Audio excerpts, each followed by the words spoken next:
Hello, Voices of Wrestling listener. Dave Ryan here. Have you ever wondered to yourself how many hidden gems are hidden away inside the last years of World Championship Wrestling? Have you ever asked yourself how many tenuous gags can be made about the name Mike Enos? And have you ever thought about what it sounds like for two Irishmen to interpret a very chaotic company through its B show? The answers to all this and more are just a click away. Check out Days of Thunder every second Thursday on the Voices of Wrestling podcast network.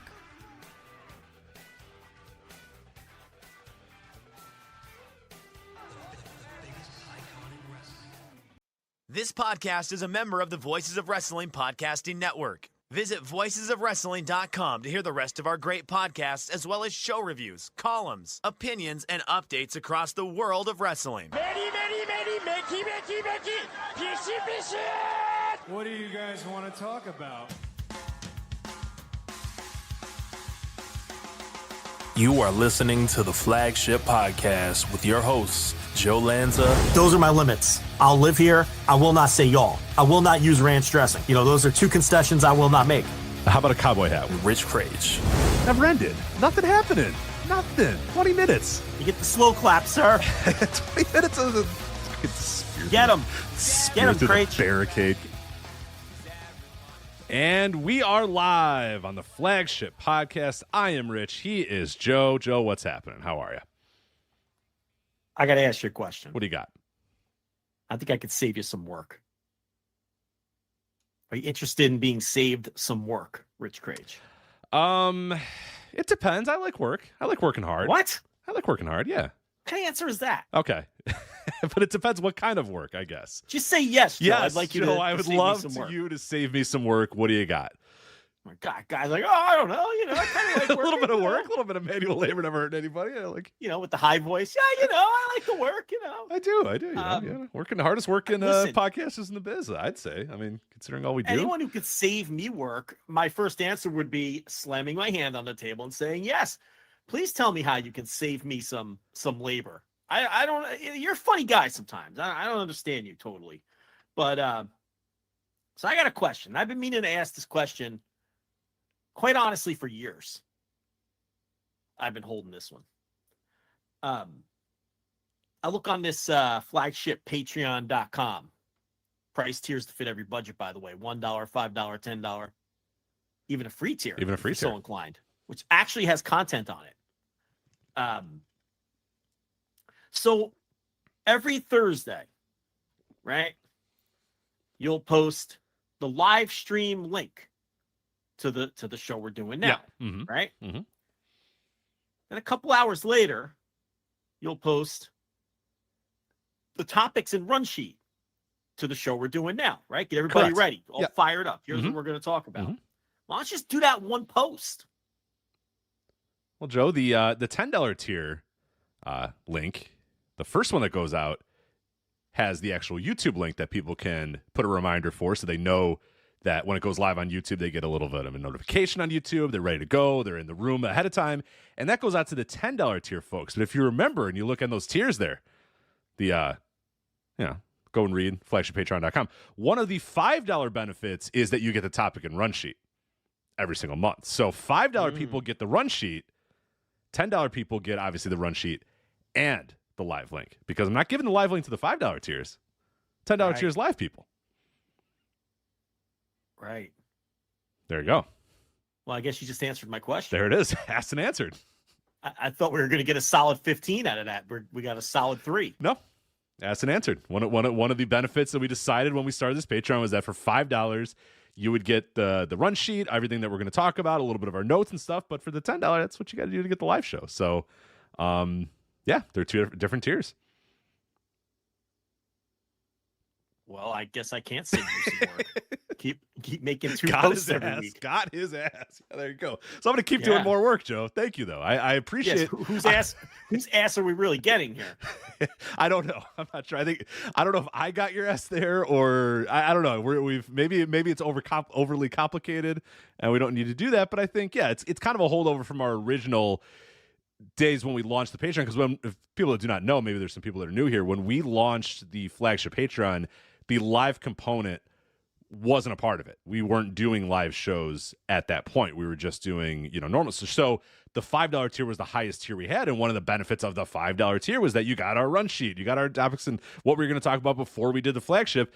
And then you would have to wait until, Friday afternoon or Friday morning or whatever when it posted on the podcast feeds. And then, somewhere along the line, I think early 2020, we decided, fuck it, let's go live. Let's start this live thing. And so, a holdover component of that is that the topics and run sheet are still available for the $5 tier. Now, I can put that in the same post, but I feel like our $5 people might get a little upset about that. Yeah, they won't have the run sheet anymore. That's something they've had since day one. If you've been a $5 person since day one, you've always, every Thursday afternoon or whatever, you've gotten that topic and run sheet. So, Speaking of ass, Rich tugging the collar over there. I'm just going to stay out of that. This is not a horny podcast. Never has been, never will be. Never. Have you seen the Spanish women's beach volleyball team at the Olympics? I have. I bet you have. Big fan of beach volleyball. Love the beach volleyball. TLB is convinced that both of those fine athletes have ass implants. Hold on, let me double check. I don't think so. For research purposes. For research purposes, let me see. Let's see here. She believes they have ass implants. I think that. Yes. Let's double check. I watched them earlier, and I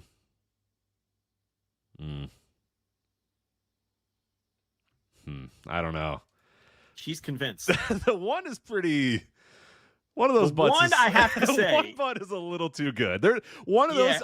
One is a very natural, very decent butt. Voluptuous. Yeah, one of them. Yes. I could see where she's coming from. One of them's on the edge. I would vote no. That these are just peak athletes, and obviously having a a strong glute muscles, strong gluteus maximus would be beneficial in the beach volleyball sport. And I've seen they sometimes will come to Chicago in September, the pro beach volleyball tournaments. And seen a very highly recommend watching it live. Not only is it awesome, but very easy on the eyes as well.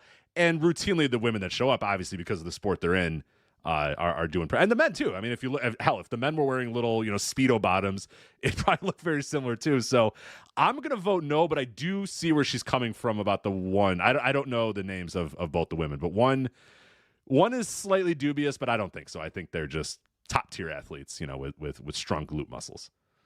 Now, have you seen the Canadian women's beach volleyball team, Melissa and Brandy? Have you seen these? I don't know if I've seen the Canadian team. Very impressive athletes, Melissa and Brandy. Yes, they go by their names, Melissa and Brandy, not by their last names. I got walked in on watching their match yesterday. It's the Olympics. I'm watching the athletes at their peak performance. I said, hey, look, I said to her, I was just thinking these women need to put some clothes on. That's what I was thinking. If I was their fathers, I'd be very upset. I do notice that some of the beach volleyball players are wearing full-length leggings. Yes. This time around. And the Brazilian team was wearing like athletic shorts, not tight volleyball shorts, but like athletic shorts, loose athletic shorts. So there's you don't have to wear the very tiny bikini that gets eaten by your ass cheeks. Some teams choose to wear They those. choose to wear it. Yeah. And I'm Right. I'm not complaining, but yeah, it is odd. I've always thought that very odd, especially even like indoor volleyball. Guys just wear like, athletic shorts. Sometimes they're relatively tight or whatever, but they're normally athletic shorts. And then like every women's volleyball team you ever see has like the tightest, shortest, they're literally called volleyball shorts. And I'm just like, I don't know who decided that. I mean, again, not complaining, but it's an odd choice where, it seems like you could just do what Brazil does and just wear shorts. You could just show up with shorts, but I don't know, maybe there's an advantage. Maybe it's, hey, you're on the beach, want to feel like you're wearing a bikini. Whatever. You do you. If you're a peak athlete, you do whatever you want to do. There's always a couple sports in the Olympics I like to disrespect. Yeah. And by the way, people have requested that we just do 3 hours on the Olympics. I'm fine with it. I'm okay with it, but I think we have to talk about SummerSlam and a few other topics. But I'm okay with 3 hours of the Olympics if we want to do it. Well, here's the thing. I have the utmost respect for Melissa and Brandy and also the Spanish women's beach volleyball team because I obviously, that's they would destroy like me and you if we went out there. Oh, God, yeah. Oh, Jesus Christ. Now, yes. Yeah, not a chance. Now, I did identify the Olympic sport this cycle that I'm going to disrespect on the air. I always pick one.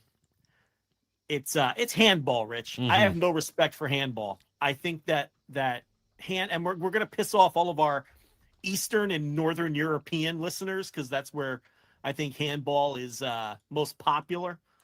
But I'm watching this handball all week, and I really don't think any of these guys are top of the line, 80 grade athletes. I think they're really good YMCA level athletes. And I think that if I got off the couch and you gave me 30 days to train, I think I could play Olympic level handball.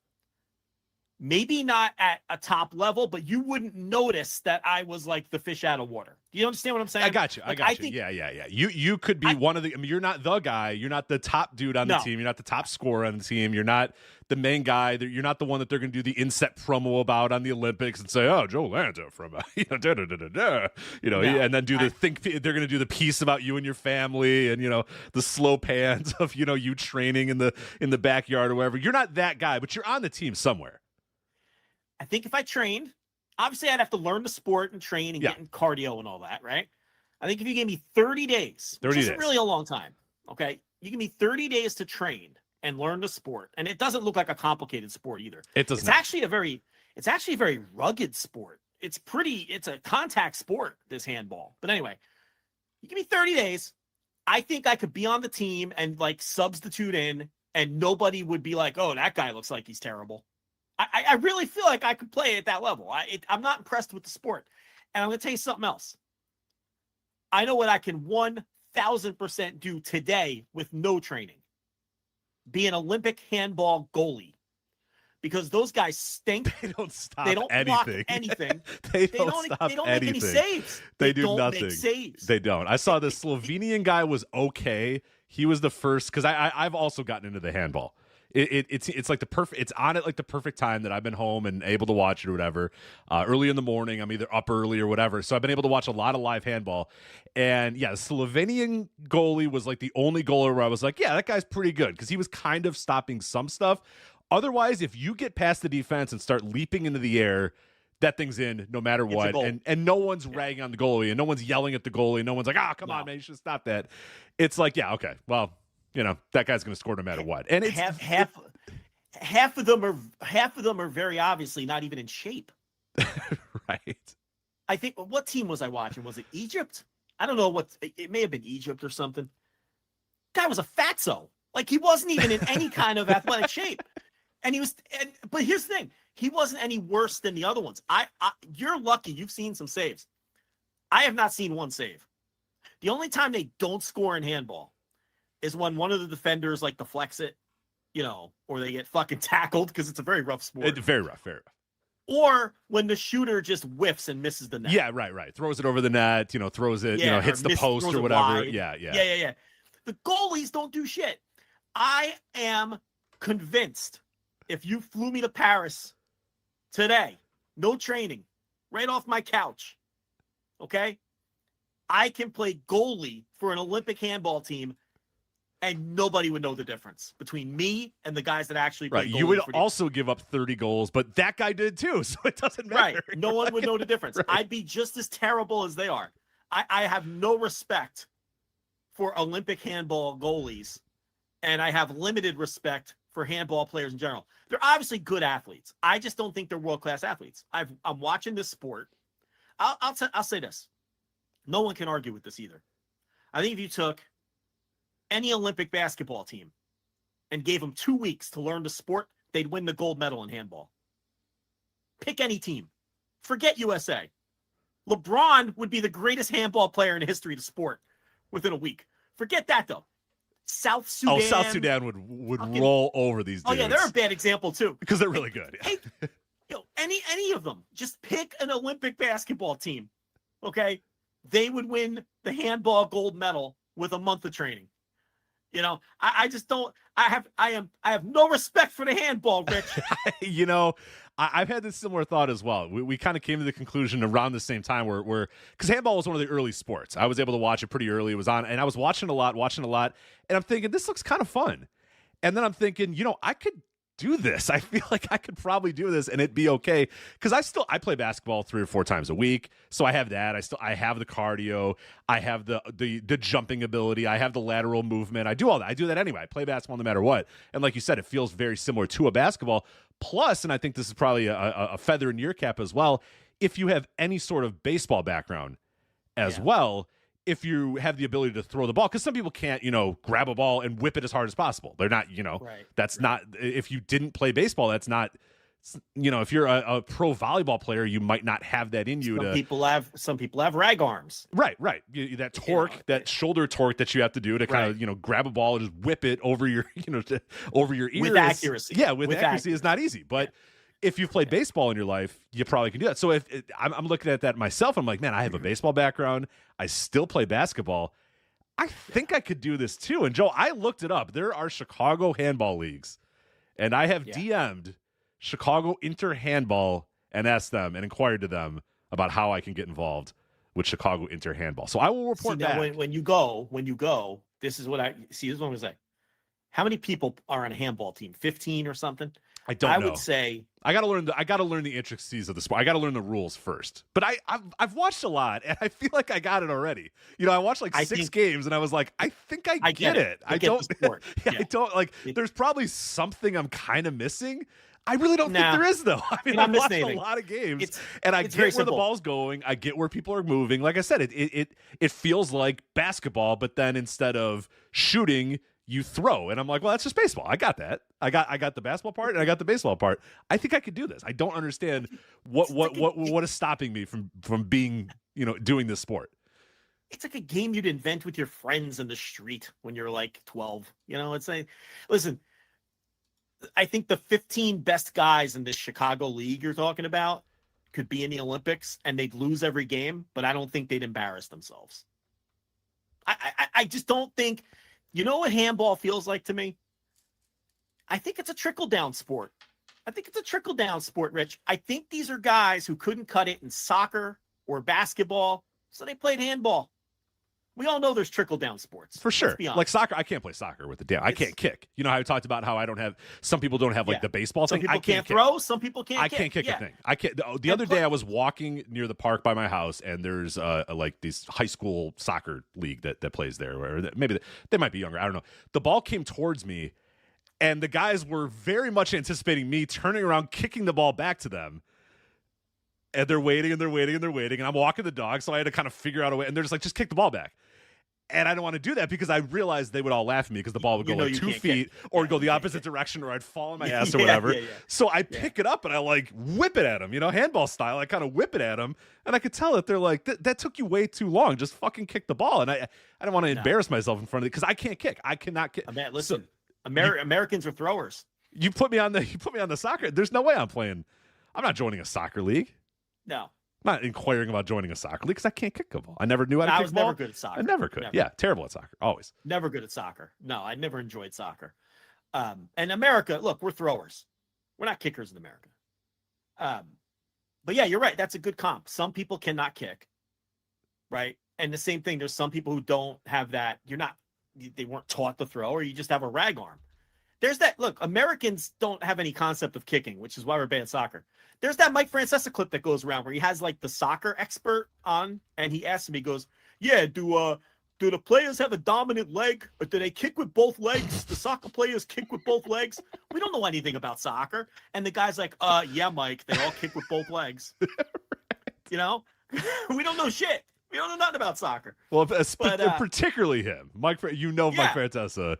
The idea of soccer becoming popular in America just bothers him to his. He knows the Cosmos. He remembers the Cosmos. He'll probably say, "I know the Cosmos and Pele." You know, I know a little bit about the soccer, but you know, the idea that you know he knows that people wake up on a Saturday or a Sunday morning at the ass crack of dawn to 7 a.m. to go watch Man U or whatever just disgusts him. You know what I mean? He just hates it. Yeah. He was stunned. He's like, really? They kick with both legs. He's like, there's no dominant leg. There's no dominant leg. They kick with both legs. Really? Like, he kept asking, waiting for a different answer. And the guy was just like, no, Mike, they kick with both legs. Like, he answered him like he was a fucking idiot, too. Honest to God, I wouldn't have known that. Like Mike Francesa, I would have thought that soccer players are either left-footed or right-footed. I wouldn't have known that they kick with both legs. No, but yeah, I don't respect the handball. I really think it's a trickle-down sport. I think that they would, to me, they're not world-class athletes. Like a lot of, listen, that's the thing. People have this impression that everybody at the Olympics is a world-class athlete. That's not true. Like, these shooters are not they're not even athletes, period. Like the people that shoot the guns, like the air rifle and all that. Like, you have people in the Olympics that aren't even athletes. Okay. Some of these sports, you're not a world-class athlete. The skateboarders are not world-class athletes. Okay. There's another example. The surfers, you're not a world-class athlete. Even if you're you're not a world-class, like the handball guys, to me, they'd probably be the best athlete at your YMCA or the fucking gym that you hang out in or whatever the fuck, wherever you play basketball. Maybe they'd be like the top athlete there. I play with the pretty good guys. It's, I don't think they would be. No respect for the handball. I got very little respect for the handball guys. Yeah, Jordan Smith in the No Dopes chat room says, quote, the goalies all are wearing sweatpants like they're picking up a half a gallon of milk at a grocery store on a Sunday morning. They do. And they're not in shape. Sweatpants. Yeah. And they're not in shape. Like half of them are not in shape. I feel like the goalies are like, you have a handball team, right? And you're like, man, we need a goalie. And everybody's like, I'm not playing goalie. You can't save anything. You look like a jabroni. And someone's like, oh, I got my friend Fred. He's a divorced dad. He's got nothing going on. right. His wife recently left him. He could be the goal. He doesn't have his kid on Thursdays. Yeah, he can come.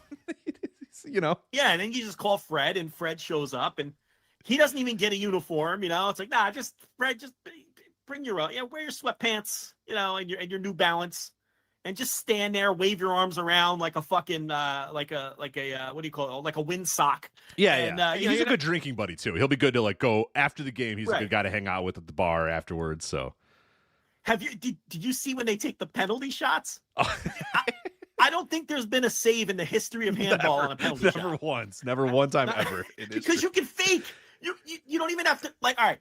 So in hockey, when there was a penalty shot, you can't just skate around forever, right? Like at least on NHL 95. No. There's I forget what the time is, but yeah, you can make a couple moves and you got to do it in a couple seconds. Yeah, you can't just. These handball guys can do pump fakes and shit. It's already impossible. And you got these guys pump faking. It's a joke. These goalies, that's a sport. Honest to God, it might be better without the goalie. Like, what would the fucking difference be? Why even have the fucking goalie? I got another sport I can play right off the couch, Rich. What do you got? Give me 30 days. Women's field hockey. I haven't watched any of the field hockey. I haven't watched any of the field hockey. Hold on. Women's field hockey. Okay. I watched some of the men. All right, I'm not going to go crazy here. The cardio is the issue. That's a cardio sport. That's a big fucking field. You see, that's a long field. Yeah, that's a long field. Yeah.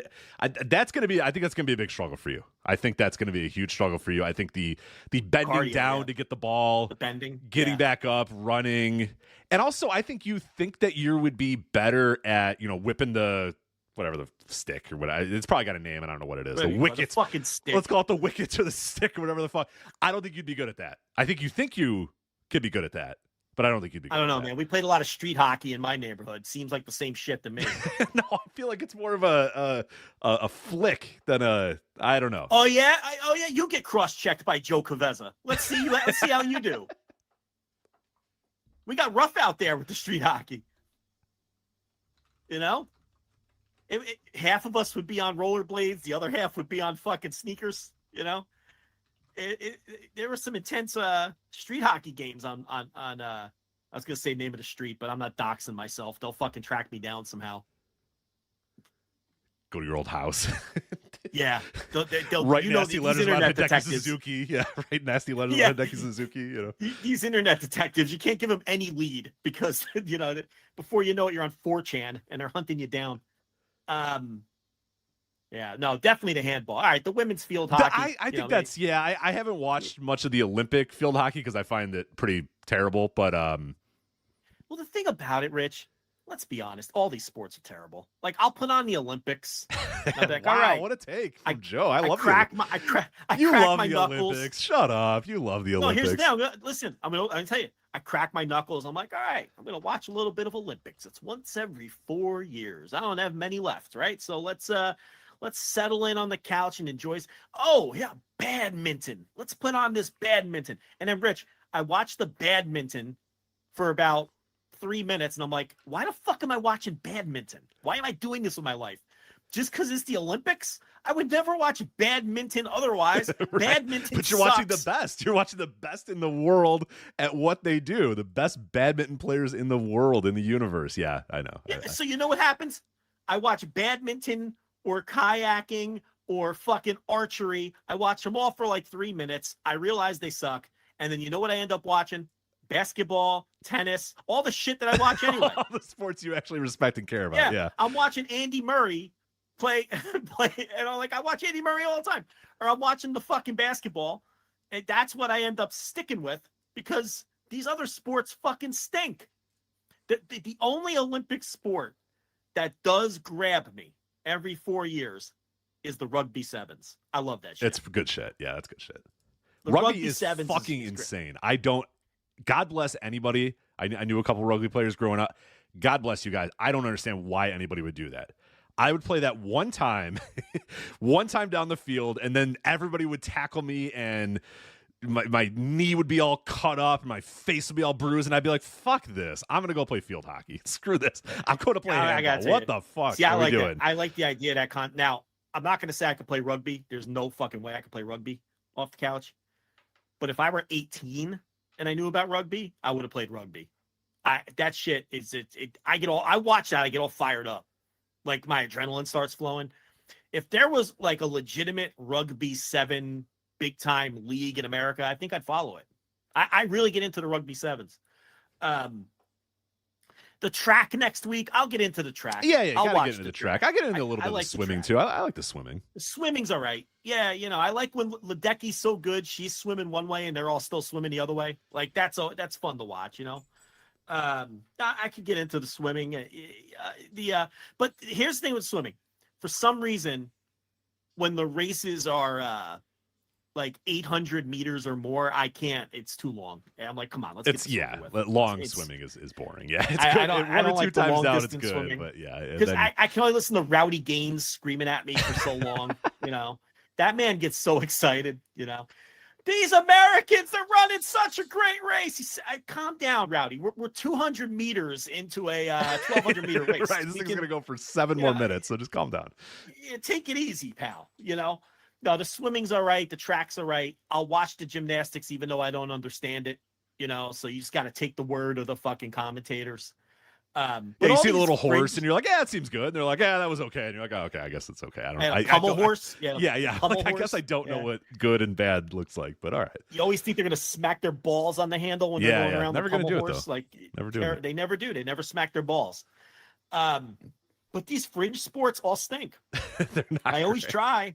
I'm going to go through the Peacock right now and let's quickly, because you've watched a lot, right? I mean, I've sampled a lot, but it's bad. I can't fucking stick with it. Let's declare if it's a real sport or not. All right. I'm on the Peacock. You know who went on a fencing? My wife went on a fencing rant. Oh, don't get Jay Michael from Voice of Wrestling is not going to be happy. Jay Michael, be careful. Close your ears. Close your ears. This is He's not a fencing good. expert. Yeah. She's like, what are they attached to? She's like, why are they attached to a fucking cord? I'm like, I don't know. She thinks that's the other thing. She thinks because I watch sports, I'm an expert in every sport. Yeah, you know it all. Do you ever get that from your wife? Oh yeah. I'm like, Britt, I don't know anything I about like, fencing. Maybe she thinks you're a coastal elite because you grew up in Jersey, but she might not know the whole coastal elite. I'm like, I know they say on guard, and then they fucking go. I don't know what they're doing. Yeah, and then something happens, and then another thing happens, and something happens, and then this real guy fast. wins, and I'm like, all right, I don't know what. All right, great, yeah, cool, yeah. Right. Well, here's what it is. Something happens real fast, and then they both celebrate like they're the ones who did it. Right. So it's real. So I think fencing, you have to sell it to the officials. I think that's part of it. I think You got to sell? really Okay. sell Because they both feel like I'm with you. They always feel like they're both celebrating. They both celebrate. Like it's something happens real fast, and then you hear like that little beep, and then they both celebrate. And then you're like, well, who got it? And the commentator acts like we should know. Oh, what a beautiful foil. And you're like, what? What's a I don't know foil? what the fuck just happened. You know? All right, real sport or not a real sport? Okay, let's archery. Archery. They're not athletes. They're not athletes. They have a skill. I now, guess are we saying clear. real sport or / are these athletes? I guess. Are they athletes? Yeah. Okay. Archers are not athletes. Okay. Now let me be clear. They have a skill. Very skillful. Anything at the Olympics requires skill. Of course. But it doesn't, an elite skill, by the way. Elite skill. But it doesn't necessarily mean you're an athlete, and it doesn't necessarily mean you're an elite athlete. Archers are absolutely not athletes. I will not accept an argument. I don't want to hear about just Lance Archer. Only Lance Archer. I don't need some archery guy getting in our fucking mentions now or our comments being like, well, I archered. We're going to piss off years. everybody. So do not worry. Over the course of the We're going to get it for the handball. I can promise for you we're sure, going to get it for sure. And I'm going to prove them all wrong when I join this handball league, and they'll see. Artistic swimming. I won't lie, Joe. Not watched any of the I haven't watched a second of artistic swimming. That so here's the thing with I'm good on that. The artistic swimming, the synchronized swimming, figure skating in the Winter Olympics, the synchronized diving. I think those people are athletes. The synchronized diving is fucking incredible, by the way. Yeah, I do not have a bias against judged sports. A lot of people say if there's a judge involved, it's not really a sport. I disagree.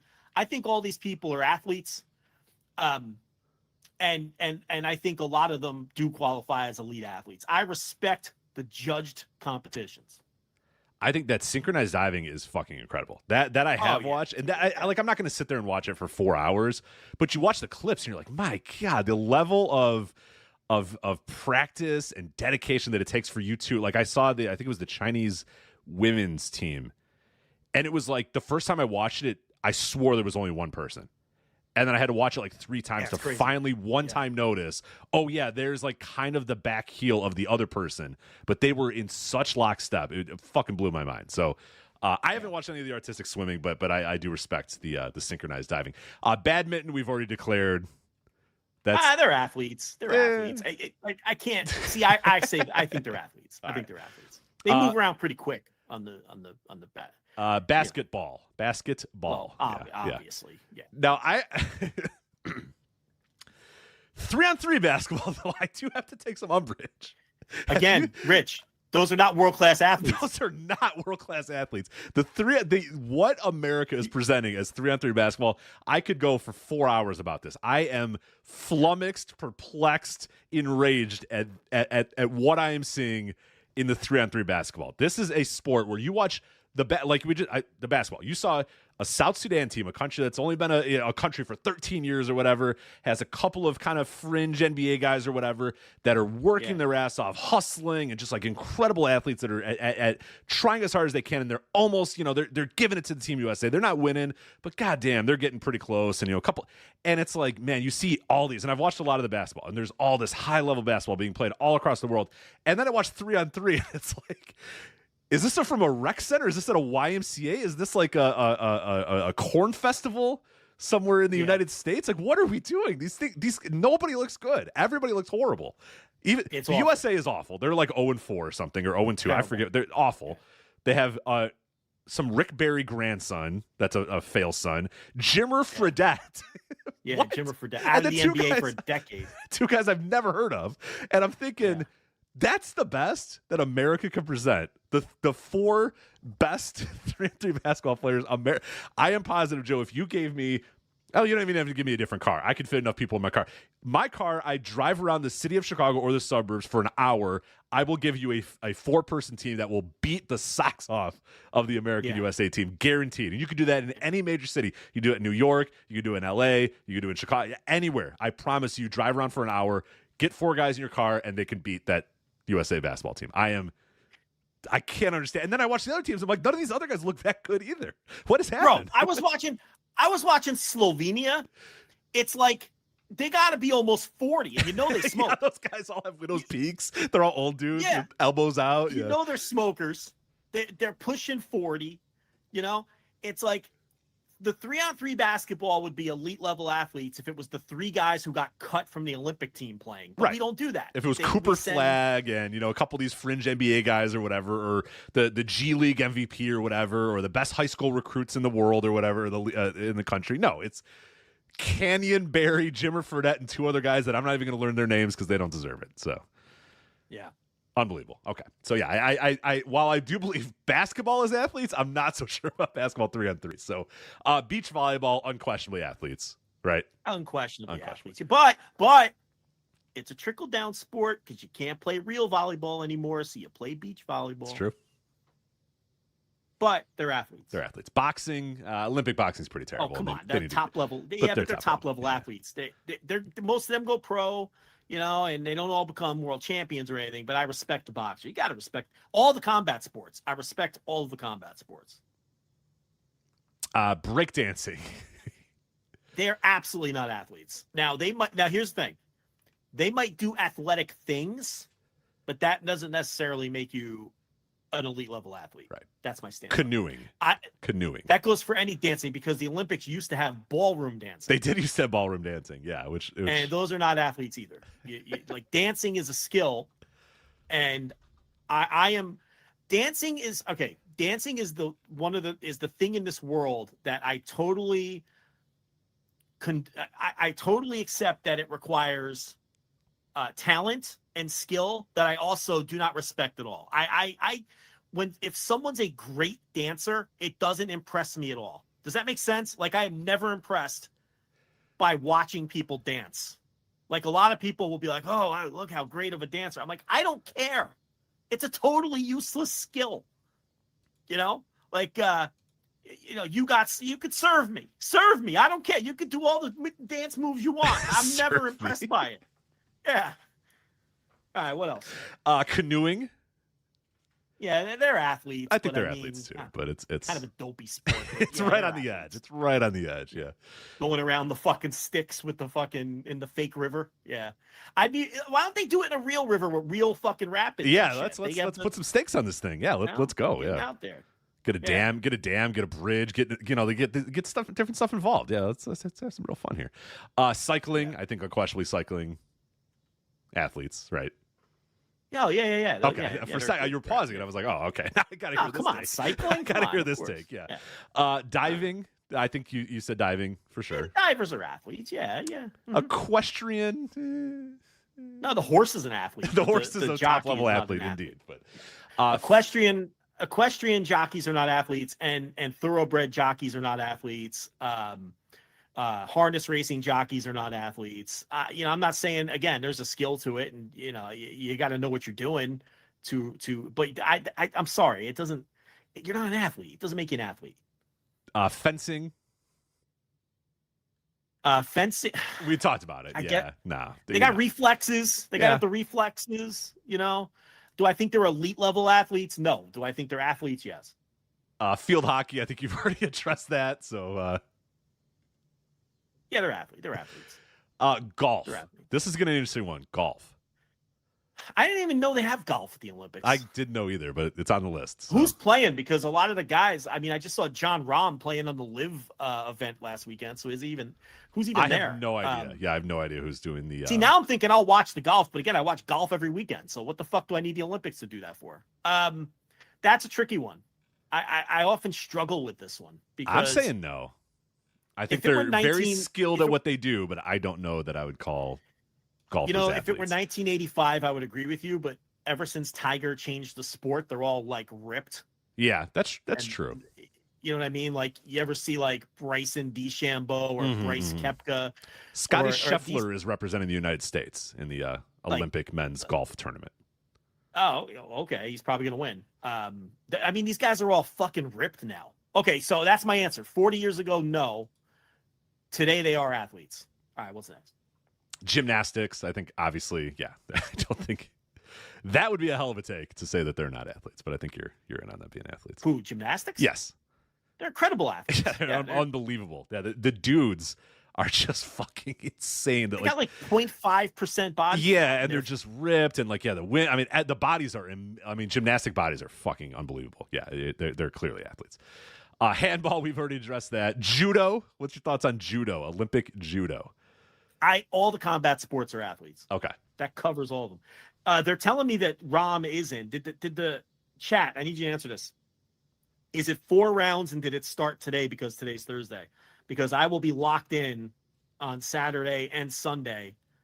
If the golf is this weekend, I will watch that. So somebody in the chat answer that. Well, I do know because Brazil had the golf. I don't know if I'm assuming Tokyo did too, but Brazil had it because they built a golf course, and then it got taken over by the capybaras. Do you remember that during the Rio Olympics that the golf course just got overrun with the capybaras because they put in a bunch of water, a bunch of different ponds and all that sort of stuff, and the capybaras are like, oh, this is great, and then they just like showed up, and then the guys had to putt around the capybaras and stuff because they were just not going to move, and they couldn't move them, so the guys had to, if the capybara's in the way, you got to figure out a way to work around them. So.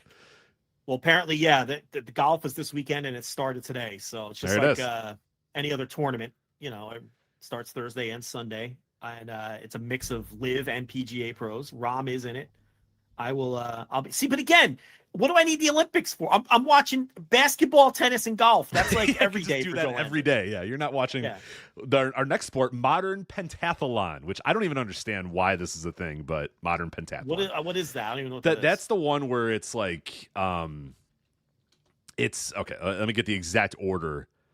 It's beyond stupid. I can't understand why we're still doing this. It's you fence and then you ride and then you swim and then you fence again, I guess, and then you run and shoot something. I don't know. Hold on. So it's fencing, riding, shooting. So this is a trickle-down sport. This is people fencing, who aren't great swimming, at any riding, of these and things. running. And shooting. Sorry, fencing, swimming, riding, shooting, running. Fencing, shooting, riding, swimming, and running. So it's kind of like a triathlon without the bicycle, but with fencing and shooting. and riding a horse too. See, I was watching a triathlon the other night with TLB, and the woman who won was old by an athlete's standards. She had crow's feet and gray hair. I watched that. I know who you're talking about. And I'm thinking, all right, she's obviously in tremendous physical condition. But my point on the triathlon, see, I'm even going to bury the triathlon, and people are going to be so mad at me. My thing with the triathletes is that they're obviously not elite in any of the three, right? Because if they were, they just do that thing. They're like pretty good at all three, which is why someone who's like 38 can win as opposed to someone who's like 24. Yeah, I have a cousin who was a Division I swimmer, and after he graduated and got a little older, he got into triathlons. And one of the big reasons why he did that is because he couldn't competitively swim anymore, and he was in his mid-30s or whatever. But he did the triathlons because he dominated the swimming portion, and a lot of people can't. A lot of people can. You can teach yourself how to run a little bit better. You can teach yourself how to bike a little bit better. But if you can't swim and you can't swim at a high level, you're never gonna. I mean, if you didn't learn it when you were in your teens, you're never going to learn how to become a competitive level swimmer. So he always would do triathlons and do pretty well because he would just blow by everybody on the swimming portion. And he'd say, I'm a decent enough runner. I can teach myself how to run. I'm a decent enough cycler. I can teach myself how to cycle. Nobody can swim like I can swim that I'm doing these triathlons with. So I just dominate them in the swimming and I win most of these triathlons. So my point is these are washed up swimmers, runners, and cyclists who teach themselves the other two. Yes. At a competent level. So they're obviously athletes, really good athletes, but and I'm going to throw pentathlon in there. They're not elite level athletes though, because if they were, they'd still be doing the thing they're elite at. I love burying Olympians. It is so good, yeah. We cannot. So I don't want to talk about SummerSlam at all if people can't tell. So we are just spending as much time as humanly possible burying Olympic athletes, burying the best athletes in the world. I get so much joy while we're sitting in our chairs doing a wrestling podcast. I am in my underwear with no shirt and potato chip crumbs in my chest hair. And I'm sweating, sitting because it's kind of hot in my house. Right. Yes. Dripping with sweat, sitting, absolutely talking. But let me tell you about how rhythmic gymnastics doesn't know, these idiots. They don't know anything, but rhythmic gymnastics, I believe we both agree, are athletes. Rowing. Let's go to rowing. Yeah, those guys are they're athletes. Are they LeBron? I don't think so. But, they're athletes. For sure. Rugby, I mean, yeah, they're athletes and they're idiots. I mean that in a good way. Like, you have to be absolutely an idiot. They're like pro wrestlers. Yeah, they're right. Pro wrestlers, basically. Like, thank God there are idiots out there that want to just destroy their bodies for my entertainment, and that's rugby for sure. No, you know what they are? It's the rugby sevens. You know what that is? It's 7 Mike Allstats. Is what it's so cool. I love it. It's 7 fullbacks just running into each other. It's so fun. And sometimes they pile up, and sometimes they put someone on their shoulders or what. I don't know what's going on, but I'm like, yeah, that seems cool. And they lift them up. Yeah. Remember Cesaro had the fucking wraps around his thighs? Yeah. That's you get to lift the guy for the throw-in gimmick. Yeah. Sailing. You know, the rugby, it's a tough sport and I love it, but it has a lot of dopey European aspects. There's a lot of weird rules where they're like, you're like, oh hell yeah, they're just like banging into each other and bouncing off each other. And I'm like, oh, no, you're like, fuck yeah. And they're like, all right, we all line up in a row, and then I lift you up. Yeah. And you're like, what? Excuse me. Or why? They do they do the scrum, but then some guy just comes and takes the ball and runs away with it. Like, why are you doing the scrum now? Why are we all in a circle doing a scrum? You know, so there's a lot of silly Europeanness to it as well. Yeah. Sailing. I don't know about sailing. They're not athletes. And someone's gonna get mad probably. Oh, you go out there and turn the fucking gimmick. No, they're not athletes. Shooting, they're not. I mean, the guy, the Turkish guy. Do you remember America's Cup when Dennis Conner was the skipper of the America's Cup team that would win all the time? He was middle-aged and fat. Right. Go ahead and Google Dennis Conner. He just knew the seas. He knew how to judge the winds or whatever. Dennis Conner, he was like 50, out of shape. He looked like you know what he looked like? He looked like the skipper from Gilligan's Island, okay? And he would win the fucking America's Cup.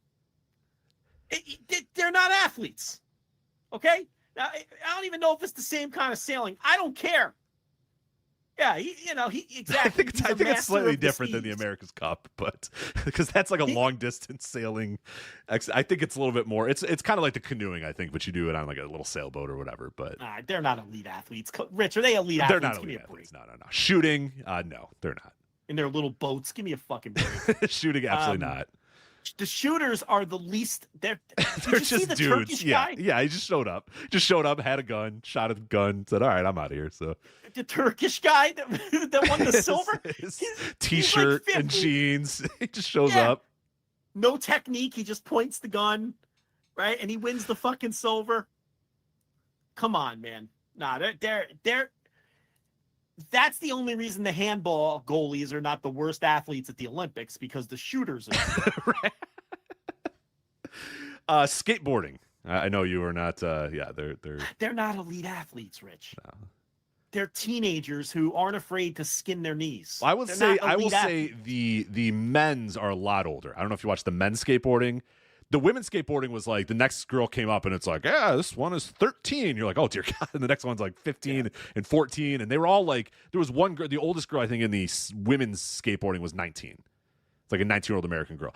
The men's skateboarding, you had more men. You had like a 19-year-old and then like 30-year-olds and 35-year-olds and this sort of stuff. So they were a little older. But yeah, I would agree that while I respect what they do, I do not think that the skateboarders are elite level. But that's fine. Yeah, like when I was a kid, I had no interest in skateboarding because I didn't want to skin my fucking elbows and my knees. I didn't want to break my fucking nose. They got balls. Every one of them got balls to do that shit, but it doesn't mean you're an elite athlete. Soccer, I think we could both agree. Yeah. Elite athletes, yeah. Absolutely. Sport climbing, be careful. The nurse is going to hear this answer. I guess so. No, it is. Yeah. Climb fake rocks. Sure. Yeah, it is. Yeah. It's pretty high level athlete for that. Like that free solo motherfucker? Yeah. Alex Honnold, yeah. Did he fall off a mountain and die yet? Not yet. No, still alive. Not yet. It's coming though. It's 100% coming. But I think what he does is like one of the most impressive things a human being can do. Yeah. I don't know. I can't wrap my head around climbing a mountain with just your fucking just climbing it with your fucking hands and feet. Right. And your chalk bag. And hanging from the side of the mat. I cannot wrap my head around it. I struggle climbing a ladder. I don't understand. It's unfathomable to me. That's the most impressive thing I can't think of a more impressive physical thing that a human does than that guy. Because of how much mental aspect is involved in that too. Yeah. You know, you're half a mile above the fucking earth. One slip and you're dead. I mean, I just all of it, the physical part of it, all of it. I can't. And even the ones who are great at it fall off and eventually die. Like you know what I mean? And that doesn't stop all their friends fall off the mountain and die. And they're like, yeah, we lost Steve, but I'll be climbing this fucking mountain next week. And they all have names like, and you know, that part that's called the Widowmaker, I'm going to have a lot of trouble when always, you have to. always got the name. If you want some fun names, we'll get the nurse on here one of these days to tell you all the fun names of all the, every route has its own little name, but there's so many of them, they have to get very, very creative with the names. So it's like Skinny Orange Blackfoot. You're like, what's that? They're like, I don't know. I just had to call it something. Just like, okay, great. There's always like a couple dead bodies that it's too dangerous to remove them from the mountain, so they're still up there. Yeah. Like, it's fucking insane. Surfing. The surfing is terrible in the Olympics, by the way. So bad. The least entertaining of the Olympic sports. They just sit there, and the commentator goes, yeah, you gotta, wait for the good wave, and then occasionally a wave comes, and then he falls down again, and then you wait another 10 minutes or whatever. Then they're waiting for a wave again, then they fall down. It's just good awful. For them to get a free trip to Tahiti. What a terrible sport. I like surfing, but it should not be an Olympic sport. No. Swimming, obviously, very, very high level athletes. Yeah, of course, yeah. Table tennis. This one would be up for a little bit of a debate. I think they're incredible, but I don't know if they're elite level athletes. At the level they play, I might have to call them athletes. They're fucking phenomenal. Yeah, their reflexes and their, I gotta call them athletes, I think. All right, there it is. Yeah, I did like Anthony Edwards, Team USA basketball player, being like, I could play. I play ping pong, and the table tennis guys are being like, no like, shot. We don't play. We play table tennis. It's a little different than ping pong. And then he went, and then quickly realized, oh, right, I can't do this. Yeah, no shot. I'm good at ping pong with like people at in the locker room at the Timberwolves locker room, but these guys, I don't think I can hang with this. These guys. All right, quickly. Taekwondo, you said all the combat sports are in. Tennis, of course. Track and field, of course. Trampoline. Everything on a track. I don't know what trampoline is. I don't know what trampoline is. I guess it's probably part of the gymnastics, right? Trampoline. Oh, no, it's different. Sounds like No, hold on a minute. What is this? This is different. I don't know what trampoline is. Well, whatever it is, it sounds like a trickle-down sport. It really does. Yeah, you're not good at gymnastics, so you get into trampoline. Triathlon, you already buried every triathlete ever, so we moved on with that. Yeah. Volleyball, elite level athletes. Water polo, I'm putting them under elite level athletes. Water polo is pretty incredible. My God, water polo, holy shit. It's nuts. I would drown in 30 seconds. Yes, you would. Trying to play water polo. How the fuck do they do that? It is not only do they got to keep themselves above the 12 feet of water, right? But they're participating in a ball sport while they're doing it, and it's physical. And they're being pulled down underwater, scratched, punched, kicked, being attempted to be drowned every single second while you're playing. It's wild. I have so much respect for the water crazy. polo. Tons of respect for that. Weightlifting. Yeah, see, that's a tricky one. You're gonna get a lot of trouble here. The last time we did this, people got mad. They're just big fucking meatheads that are strong. I mean, I understand there's like a snap reflex and there's a technique involved, but this might be controversial. I don't think they're great athletes. Because what else can they do? I will say put some competitive weightlifters in a team sport, and let me tell you, I know a little bit about that because I work with several of them, and they do not. When we play flag football or basketball at lunch or whatever, they can't hang with any of us. They pull their lateral quickness, their jumping a lot of it. They're good. They're really strong. Don't get me wrong, strongest people I know by far, but. Put them in basketball. We disrespect everybody here. Everybody absolutely. Here. And then wrestling, of course. Oh, they're great athletes. They're tremendous athletes. They're some of the best athletes there. They'd be near the top of the peak. You do the fucking what's the YouTube gimmick? Everyone does the iceberg fucking videos on YouTube. Yeah, oh yeah, right. The iceberg. Or There's like a different thing, but- there's tears, and then there's the iceberg. I don't know the difference between the ice. Well, I actually I do, but go on. I don't click them out of principle. I'm not helping. Yeah, them. they suck. Yeah, I hate them. But whichever one is like wrestlers are top level. I mean, they're near the top of the athletes over there. There's no doubt about it. They're psychopaths too. They're all crazy in the head. Oh, especially with like the weight cutting and like the weight limits and stuff. Yeah, I had friends in high school that was like, they just, one of them was just sweating, and I'm like, what the fuck are you doing? They're like, oh, I gotta get under. I gotta lose 2.3 pounds by 5 p.m. today to weigh. I'm like, what are you doing? You're 17 years old. Why are you doing this? This is insane. This is wild. Coach wants me to. Oh, okay, cool. And they're just drinking 8 gallons of water every minute. And I'm like, okay, this seems unhealthy, but sure, whatever. If this is what you want to do, then always the guys carrying around the gallon jug of water. Yeah, right. Just, The fucking wrestlers, the wrestlers and the wrestlers and your friend who's really gotten into being a gym guy. They're always carrying around a gallon of water. Yeah, you have a friend like that? Oh yeah. Like you're like, Sal, what are you doing? We're going to a movie. Oh, I gotta have my water. I gotta have my jug of water. No matter where they're going, they gotta have their jug of water. You're like, dude, we're going to Olive Garden for lunch. Yeah, I know. I gotta have my Go have water there. Water. Go have water. Gotta have my gallon of water. Gotta have my gallon of water. We're going to our niece's birthday party. Gotta have my gallon of water. A gallon of water guy. Yeah. It's always plastic gallon of water guy. Yeah. Yeah. Always, everyone knows a plastic gallon of water guy, and I don't know, how's it always full if he's always drinking? Always always full. Yeah, it's too. always full, man. Yeah, they do a good job with that. Plastic gallon of water guy, it's always full. But takes the biggest gulps too. He spins that cap. No. They'll spin that cap and they take these giant gulps or whatever, and you're like, okay. But it's always kind of full. You're right. It does seem like it's. Why is it always full? You're right. They might be Fugazi. They might be can't Fugazi. have tap right. water. That's not good enough. Yeah, I think I'm on to something. I think they're a lot of times, they're the gallon jug of water guy's a poser a lot of the time. Because it'd be empty. How come it's never like quarter full? Have you ever seen that guy with a quarter? It's never quarter full. It's never quarter full. Almost always it's full. always right. Yeah. 3/4 or more full.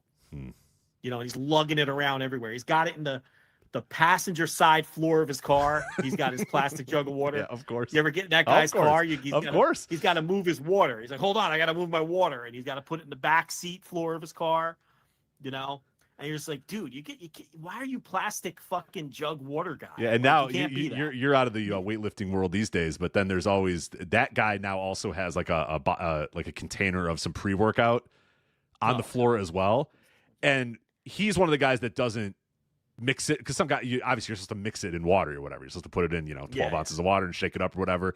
He's the throw it in the mouth and just gulp it down before the workout guy. Yeah. And then grab his gallon of water and then go into the gym. And that's the guy now. That's what they've evolved into. Your Sal, now he's pre-workout, no water, just throw it in the mouth guy too. Yeah. Well, see, out in Jersey, he'd be Sal. In your neck of the woods, he'd be Caden. What's a Polish name? Oh, a Polish name? Frank or something? Yeah, we can go with. Is Frank a Polish name? I don't know. Yeah. I have an Uncle Frank, and he's very Polish, so. Yeah. See, would you say Caden? Chicago would have Caden. Because the gym I go to, I'm the oldest guy there by like 10 years. Easily 10 years. Yeah. It's just, and everyone's just Caden, Aiden, Jaden, my buddy coached a basketball team that had 2 Cadens, an Aiden, 2 Jadens, and then a Hayden. And it was just like, what the fuck? And he's like, I can't say names. I can't, because the first day I was there, I was like, hey, and then I'll turn around. He was like, all right, last names. Just I'm gonna call everybody last names or nicknames or whatever, because I can't give you So everybody, that's what everybody has now. You got to give them 1920s baseball nicknames at that point. Right. Chief. You got to call one of the kids Chief. Someone's got to be Chief. It's easy to distinguish. You give them, Stretch, Whitey. All the old school baseball nicknames. Yeah, whoever's blonde is Whitey, right? And then you just pick somebody and make him chief. This is what they did in the 20s. Not what I would do. Yeah. This is what they did in the 20s. Not what I would do. The guy who has the biggest nose, chief. You know what I mean? That's it. The tall guy is Stretch. Yeah.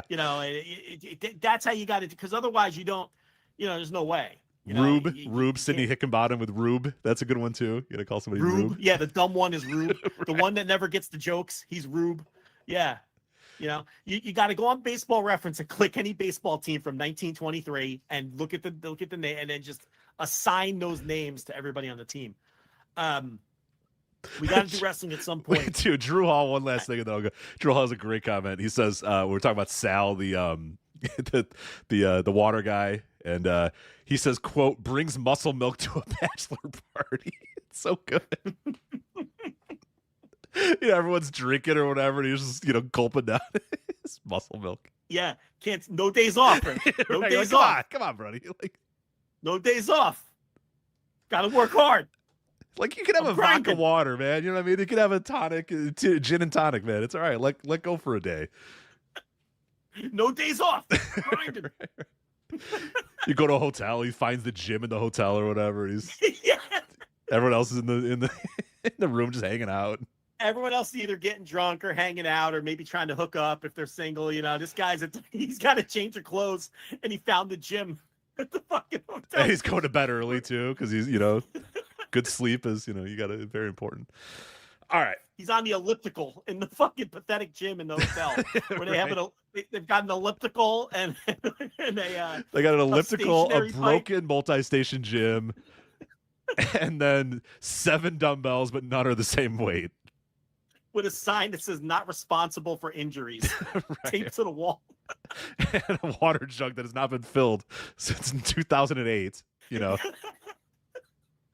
It doesn't matter. He's got his own jug. He does. He doesn't need it. You know, he's prepared. He's got his fucking. That's why you get prepared. That's why you get prepared and stay prepared, man. That's right. He doesn't need that. It's got a noticeable, like, you know, like not rust, but like, you know, just old water stains in there. Yeah. The Culligan guy hasn't been by since 2007 to refill that fucking thing. Right. Yet there's still a little bit of water. Just a little. Yeah. That nobody dares to drink. Yeah. So good. Hotel gyms, man. All right. Your boy's in there. Hayden's in there. Right. Working hard. He can't skip the leg day. Joe. I'd have a Joe. Oh, God, I'm crying. Yeah, because I didn't grow up with any Cadens. Like, that's the new generation. I grew up with, like, Joes, you know. Yeah, Frank. Anyway, I guess we got to talk about fucking wrestling. So, all right. Well, I got a good transition for you. What do you got? Rich,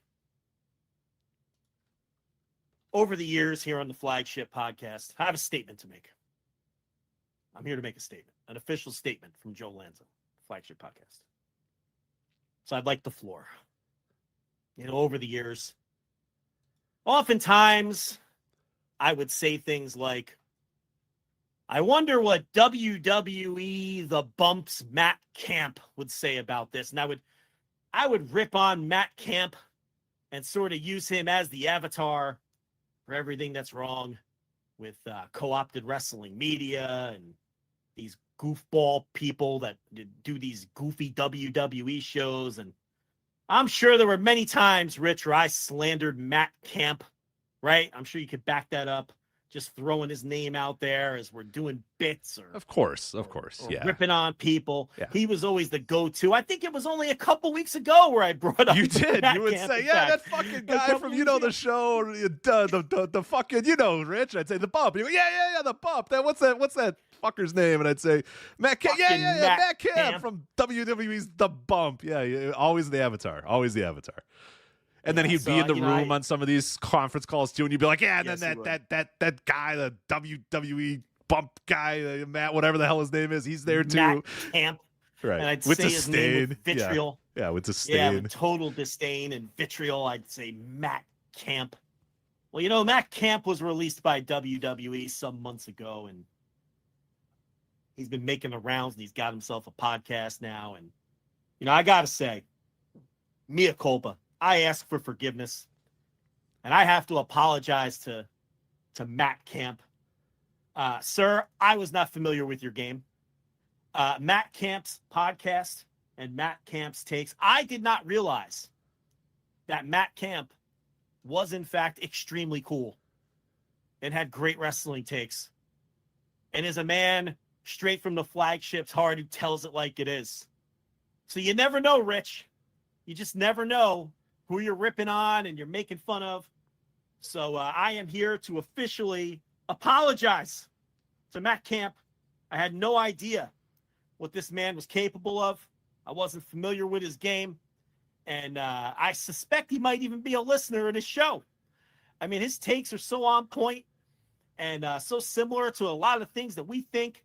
I feel like he's one of us, Matt Camp. So this is my official public apology to Matt Camp.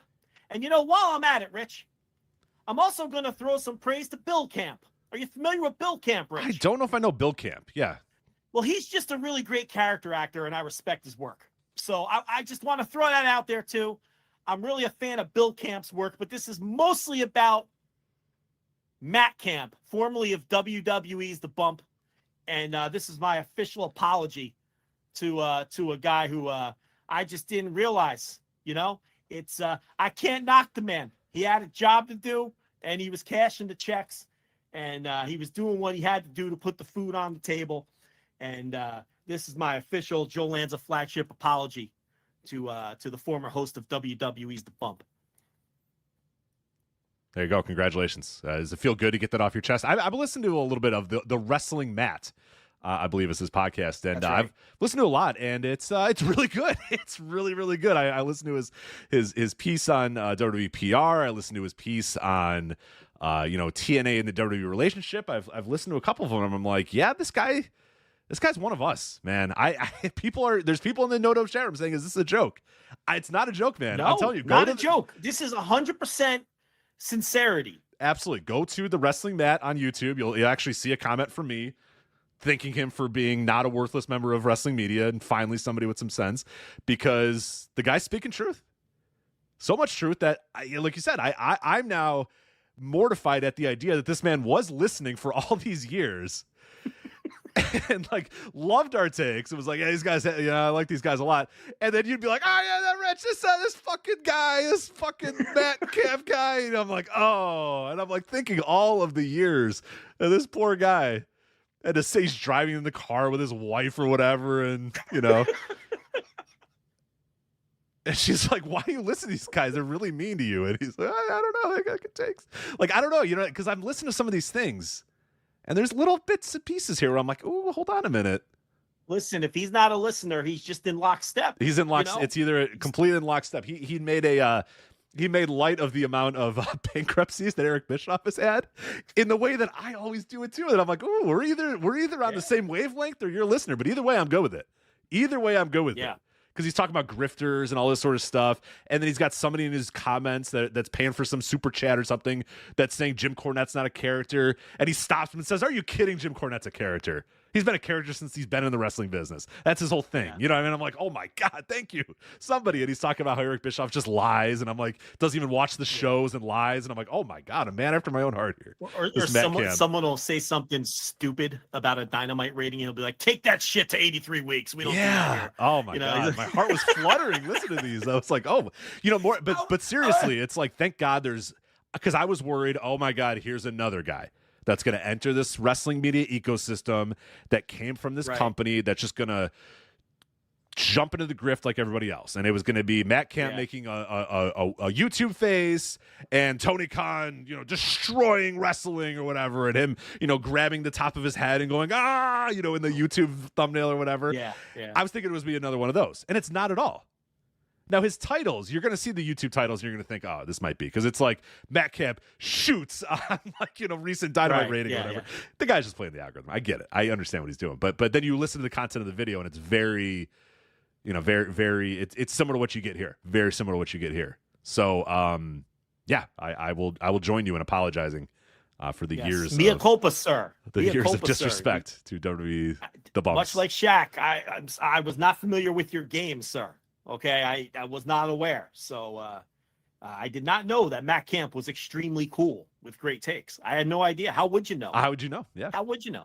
You can't have good takes on The Bump. You just can't. So, this is a good guy one of us One has of- now oh, entered yeah. the media space. Mhm. We need someone else who is speaking the truth and putting out the quality takes. So yeah, I wanted to make sure that this week I apologize to Matt Camp. And Rich, you should check out Bill Camp's work. Tremendous character actor, Bill Camp. I looked him up. Yeah, I don't know if I'm familiar with Bill Camp's work. I've probably seen him in things, but Yeah, I'm sure you have. He's everywhere. He's everywhere, but nowhere. You know what I mean? Like you don't notice him, but he does. he's there. Tremendous work. You should watch the HBO mini series or limited series, The Night of. The night of. That's Okay. where I strongly recommend that. There's no way you won't enjoy that. Sit down with the nurse and enjoy a little The Night of. The night It's, of. Let's kind see. of A story about a complex New York City murder case with cultural and political overtones. Okay. Yeah, it's very good. Oh, John Turturro. I'm in. Yeah. Say no more. Yeah. That's my guy. John Turturro as a low-level ambulance chasing I'm lawyer. in. who's trying to- I'm in. Say no more. I'm good.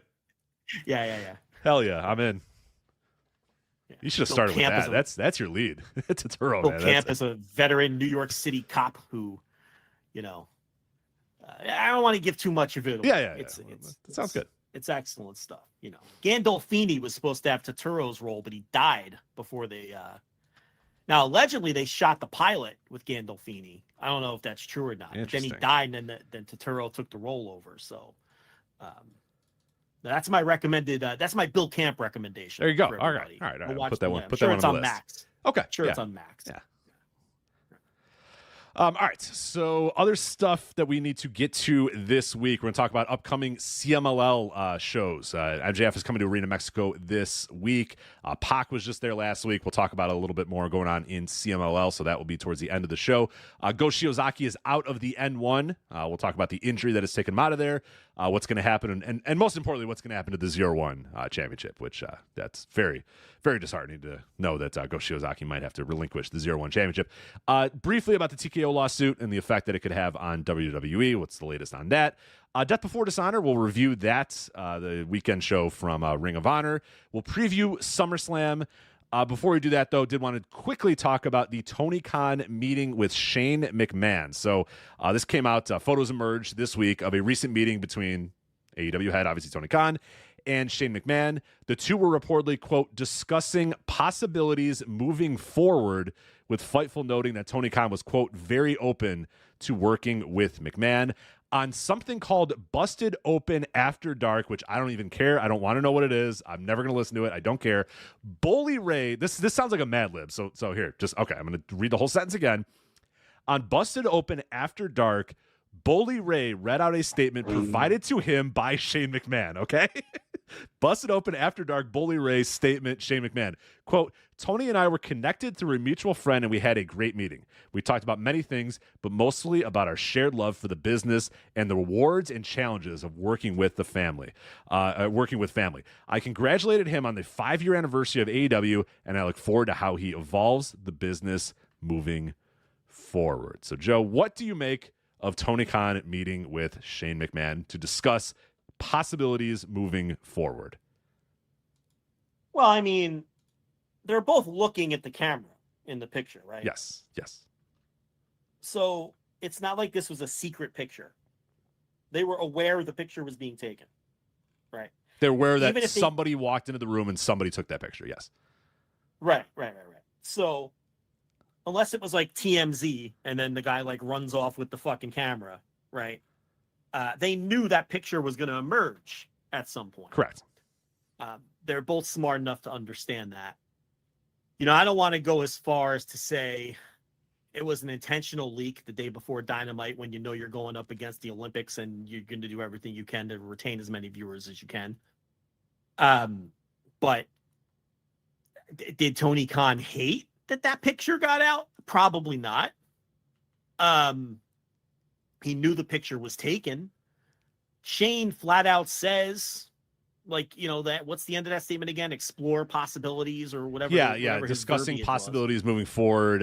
We had a great meeting. We talked about many things, but mostly about our shared love for the business. He was a little less, that the statement provided was a little less specific. It was just kind of, hey, we had a meeting, a mutual friend, yada, yada, yada. But the reports were that they were discussing possibilities moving forward and that Tony Khan was, quote, very open to working with McMahon. Oh, that was the report. Okay. Yeah. So Look, they knew the picture was taken. They knew it was going to get out. They obviously didn't try to stop it. So there's obviously some motives there for Shane. If he's looking for paydays with either Tony or the other side, the best way to get the other side's attention is to let them know that you're talking to Tony. You know, so if it's important to TKO, and if it's important to Paul Levesque, and if it's important to Paul Levesque's wife that Shane doesn't appear with AEW, well, they're going to call Shane and they're going to give him, you know, they're going to figure him in some way, right? And Shane knows that. So, you know, whether that's Shane's motivations or not to, you know, drum up interest on both sides, I don't know, but it's a good way to do it if it is what he's thinking. And for Tony Khan, I mean, to me, there's really no downside. It gets people talking. If it got a few extra people to turn on Dynamite last night to see if something would come of it, that's fine. I really have never had any use for Shane McMahon, especially in his last 19 runs. But here's the thing. If he showed up in AEW, anyone who thinks that wouldn't pop a rating is out of their mind. Of course it would pop a rating. It's a McMahon on AEW programming. Okay? So let's just start with that. It would absolutely pop a number. Would it have any staying power? I don't know. I guess it would depend on what they're going to do with them. But if you don't think that there would be a curiosity in that and that it would pop a number, you don't have very good instincts. I mean, of course it would. You know, now, do I need that in my life? I don't. The other thing with Shane, though, is every time he comes back to WWE, he's over like a motherfucker. I can't explain it. I don't know why people still care about Shane McMahon, but it works every time in that company. And it would definitely draw a ton of curiosity if he popped up in AEW. I don't know what kind of legs it would have. So if I'm Tony Khan, of course I kick the tires on it. Of course I do. That doesn't mean I necessarily have to do something, or that doesn't necessarily mean I put my pedal to the gas if WWE calls Shane and decides that they don't want him doing this, and then I let him go. I don't get into a bidding war over Shane McMahon. That I don't do. But if they can come up with some kind of idea, I mean, it's not something I want to see. It doesn't suit my sensibilities as a fan. I don't care about Shane McMahon and haven't for a long time. But I can't deny that it would probably be a positive for business. That's my stance on it. Yeah, you're a little bit more diplomatic than I am. I think it's fucking stupid from Tony Khan's standpoint. I think it's you said what's the downsides? The downsides are more of the same reactionary. Let's try to pop a number, pop a rating, get buzz, get all this. We're at a point now with AEW where it does feel like that is the clear focus more than a lot of other things. Is let's pop a number, let's pop some buzz, let's get this thing going. Taking a meeting with Shane McMahon, I mean, what the hell are we doing here? If we're AEW, this alternative wrestling product, I know we're well past that point now, probably, and it's time for me to realize that that's done and over. But getting into a room and talking with Shane McMahon about possibilities, and you're very open to Shane McMahon, I'm sorry, I find it ludicrous that you would even take a meeting with Shane McMahon at any point. What has this guy ever done, ever, outside of his dad's company? He pops numbers in his dad's company occasionally. Then he comes out in his dumb baseball jerseys, throws some horrible punches, falls off of things, and then tears his quads, and then he moves on and then goes away. It sucks. He sucks. And the thing is, okay, are you going to pop a number? No, unquestionably, you'll pop a number. Do I want those fans? Do I want fans that are tuning into AEW for Shane McMahon? Do I want those people? Because those people aren't going to hang around. Those people aren't going to watch any longer. You're not going to sustain anything beyond a week. You're going to pop a number. You'll get some buzz. You'll get some oh my gods. And then you're stuck with Shane McMahon for the next however long. The thing about it is the possibilities of the things you could do with Shane are all really bad, right? It'd be like some kind of billionaire versus billionaire storyline, or the McMahons versus the Khans or something like that. I know. In our Discord, people were like, well, he can manage the elite. And I'm like, oh, God, I can't Sounds imagine awful. something I would want to watch less than Here Comes the Money, Shane McMahon, and the Elite. Like I already want the Elite to pivot off of this thing because I think it's not going well, this little EVP thing. And now we're gonna make it even worse by involving Shane McMahon in it, or like you said, billionaire versus billionaire. No, come on. What are we? I mean, you have all. I mean, this talent roster in AEW is one of the best rosters ever assembled, ever in the wrestling business. And I would hate for a second of television to be wasted on Shane fucking McMahon and his dumb baseball jerseys and his horrible punches and him falling off his shit. Like, no, it would just reaffirm to me that that Tony has kind of lost all grip with reality, and all he wants is to get buzz and pop a number, and we're just chasing the next shock thing. We're doing shock stuff. We're doing Vince Russo era. Bro, it's getting attention. Bro, it's getting buzz. Bro, USA Today. Bro, wrestling headlines. Okay, but in 2 weeks, what's it going to do? In 3 weeks, what's it going to do? In 6 months, what's it going to do? Are you selling? Well, that's the thing. You better hope it's not. You see, if they do it and you don't want him around, which I would suspect our audience for the most part doesn't want him around, you better hope it's just a 1 week thing to pop one number. Because the longer he sticks around, like we said, the worse it's going to be. Because there's no good idea. There isn't a good idea that you can do with him that's going to be the kind of wrestling that I think, a wrestling fan, wants to see. So I think there'd be massive curiosity in a McMahon appearing on AEW programming. And if you're going to do one show or one segment with him, I don't know what's the harm. The problem is if you do lay out something a little longer term, it's almost guaranteed to be awful. So that's a problem. And he's not going to come cheap. No, he's that's the other thing. He's not going to come cheap, which means you're going to feel pressured to do something big with him, as opposed to, so that factors in as well. But maybe it was just to drum up a little. Maybe they both knew that with that picture getting out would be beneficial to both of them, even in a small way, and neither one of them are really thinking. Yeah, see, I disagree that it is beneficial to Tony Khan, though, because again, it makes me think that he's only trying to get shock and buzz and this sort of stuff that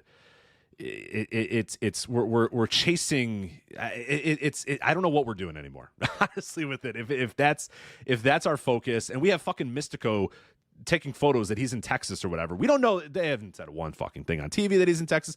This isn't the first time that they haven't advertised Mystico and had him on Mystico. What are we doing? I don't understand. You know what I'm saying? Like, there's things that to focus on that are long-term sustainable things. And I would say if you're running fucking Texas and Mystico's going to be there, that might be something to focus on during a given week. But instead, we're trying to, pop a number or get headlines with a picture of Shane McMahon. You know what I mean? It's like, man, you're not seeing the forest from the trees here. Grow this thing.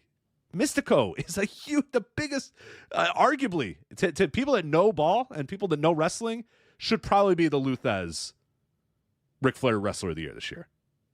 Right? Like, I think that real case can be made for Mystico, just like there was last year, a case can be made for Mystico, for people that know ball.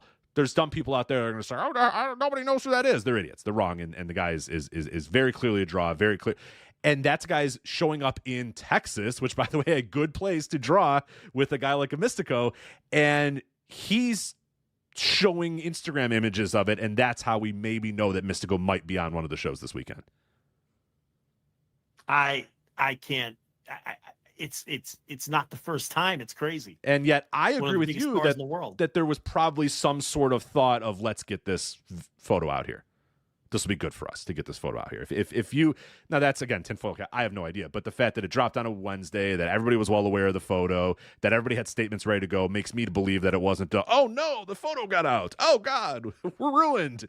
That it was kind of, yeah, we'll let the photo get out and we'll see what happens and see how the reaction is or whatever. So it's like, that's the sort of thing that shouldn't take 1 second. You shouldn't spend 1 second of your week, if you're a Tony Khan and in charge of AEW, 1 second of your week worrying about a meeting with Shane McMahon. You should be worrying about Mystico in Texas, selling tickets to Wembley, selling tickets to your Texas residency, doing these sort of things, building up Swerve, building up Ospreay, building up Monet, doing something with fucking Okada. You just signed Okada for multiple millions of dollars, and the guy's a fucking joke. You know what I mean? This sort of stuff, that's big picture stuff, not chasing 1 week pops or headlines or buzz or that sort of stuff. So that I think there is harm in doing this. Go Let me ahead. propose some scenarios. What if you advertise them for a pay-per-view to try to draw some pay-per-view buys? I guess, but can you just make a product that people want to buy? Well, yeah, of course, but what if you see? That's the thing. I even struggle with coming up with What do you do with the guy? good ideas. Here comes the money, and he does this little dumb jig, and then it's like, all right, we're done. Like, I got nothing The else. idea is a McMahon in AEW. That's the whole point of the Great, gimmick. but I don't want a McMahon in AEW. I don't care. You don't. I don't want See, the the fans problem that want that care about that, because those are fans that aren't going to stick with you beyond a right. week. The problem is, I see value in doing in chasing a big house or a big television rating. The problem, the rub with that is, I don't think there's a way to do it where it's just a one-time thing, and then you're stuck with them. And whatever they do with him, I can't come up with an idea that's good. That's going to be interesting to me.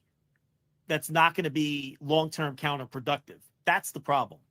So from that standpoint, you kind of just have to,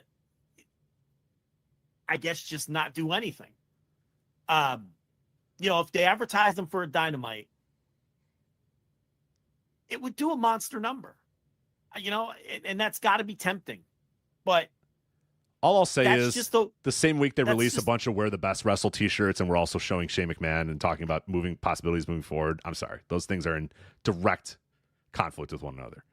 And people could say, the AEW isn't what it used to be. You just got to get over it and move on. I don't, because you need to present an alternative product if you want to grow. And you need to present something beyond what I can get on the other show. And the lifeblood of any wrestling company growing and getting bigger and buzz and actually getting real buzz and not just this fake 1 week buzz bullshit that people like to point out is new stars, young stars. New stars, young stars. Yeah. It's he probably doesn't even consider something like this as if business is buzzing. But they can't sell tickets, and then when you find yourself in a position where you can't sell tickets and your television ratings have stagnated, the ideas get a little more, for lack of a better term, desperate. Do they resort to showing the CM Punk footage if business was booming the way it was in 2021? I mean, probably not. But that did work out, right? And I would rightfully admit that did work out. It helped Jack Perry a lot. Yeah. So it's like, these are the kind of ideas you start coming up with when you're looking at Dynamites a few weeks out that, you've got 1,000 tickets out. But aren't we just aren't we just in late 1998, 99 WCW territory now where... Listen, I'm not saying it's good. Yeah, Eric Bischoff's lighting $5 million on fire to have Kiss do a concert because maybe it'll get a 1 week ratings bump. And then it didn't. It actually was a disaster ratings wise. And then I'm going to pay the No Limit Soldiers millions and millions and millions of dollars because maybe 1 week somebody will turn in that hasn't watched wrestling before or hasn't watched wrestling. It's you're chasing these little things and you can't see the forest from the trees, which is... it's going to take a lot of work. It's going to be hard to build yourself back up. That's the hard part. That's the hard. It's sometimes it's pretty easy to get, you get a little buzzworthy. Always the hard part. Yeah. But then once it falls, getting back up and saying, all right, we got to rebuild. That's the hard part. And a lot of wrestling companies historically aren't able to do that. I talked about it earlier today on the TV review. I think they're doing a really good job right now. I agree. Long-term stories and getting back on track with that sort of I thing. agree. And that's more reason for me not to say stop chasing these fucking dragons and these 1 week poppy little dumb things.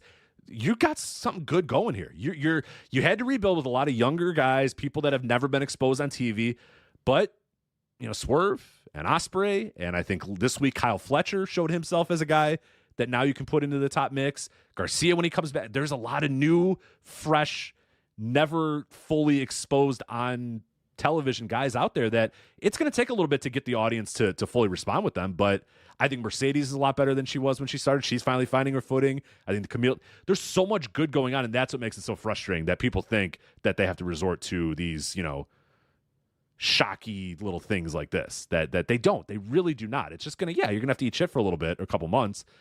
But I'd rather keep going down that path than paying millions of dollars to Shane McMahon to pop one house or one rating number.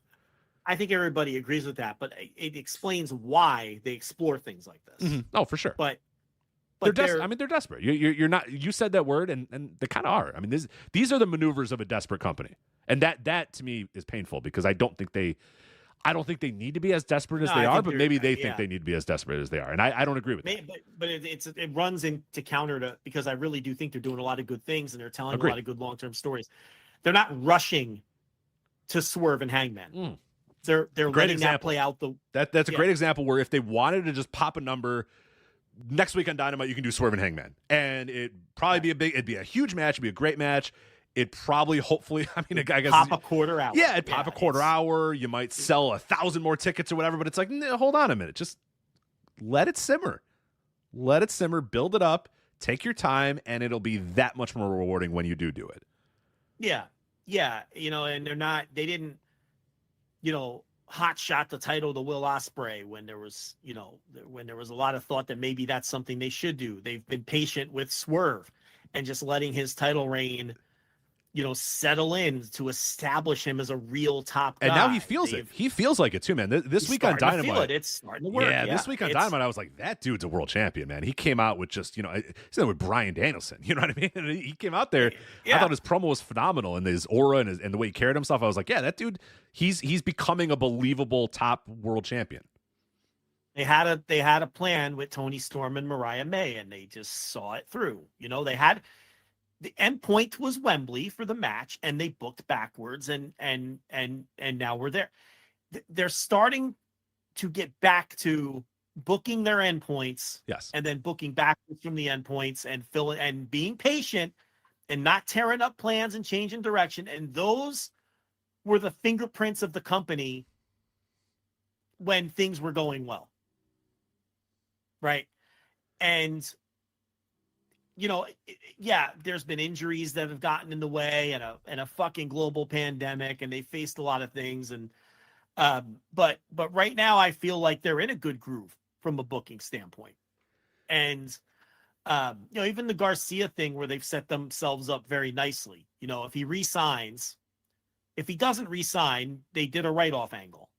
And a great one. Yeah, MJF can say I sent that guy packing, and now if he pops up in NXT, he can even allude to that and say I popped him out. Sure. I dropped him on his head. Now he's in Orlando. Developmental. I sent him to Now he's in the Performance Center or whatever. Yeah, you can just imagine the line in your head. Yeah, but if he stays, it's a perfect revenge angle that's set up. So they're doing a lot of really good things right now, and it takes time. You named all these people who are largely unexposed on American television, and it takes time to get them over. I remember Gabe Sapolsky 10, 15 years ago telling me, for him, and it's different. This was, ROH and indies or whatnot. But for him, he knew that it was going to take 6 months to get anybody new truly over. 6 months was his timeline. He's like, for most guys, and maybe you could speed that up a little bit if someone's on TV every week, but I don't think it's drastically different for television wrestling. It takes time for people to get over to where they're measurable, tangible draws, so, and I think they've done a good job. It's not something that like you just named a bunch of the names. You turn around and there's a bunch of new people on top. Mm-hmm. And a lot of the promos, they've referred to it as like a new era of the company and everything. And it's true. You turn around and it really is all new people on top.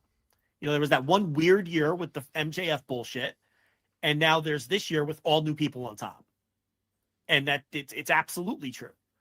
So it's funny that I think they're doing all the right things and stacking all of the right building blocks and they've survived. They've more than survived a downturn in business because they're going to get a new TV deal. And, they're still doing good pay-per-view buys because they built up consumer trust because the pay-per-views have always been great. So that's never dipped. So they're still getting pay-per-view buys. They're still going to put 50,000 people in Wembley. They still draw good houses for their pay-per-views because, again, the consumer trust there. But they've struggled selling tickets to the rank and file shows, and the television ratings have stagnated. And that's what they have to rebuild. And I think that they're putting good building blocks in place to do that. And I see definite progress in the booking and the direct. I don't love everything they do, but I definitely see progress in sort of the wider lens. But there's still sort of these grasping for desperate tactics like the Punk video and now this Shane McMahon thing, whatever this is going to be. Do I think it's necessary? No, I agree with you. I don't. But I understand the mindset because it must be frustrating to look 4, 5, 6 weeks out and you've got 1,000 tickets sold for a Dynamite in Tuscaloosa, Alabama, or whatever the fuck. It must be frustrating. It must be frustrating to have to pull Collision off the road because you're in danger of going under 1,000 tickets and you got to stick it in a residency.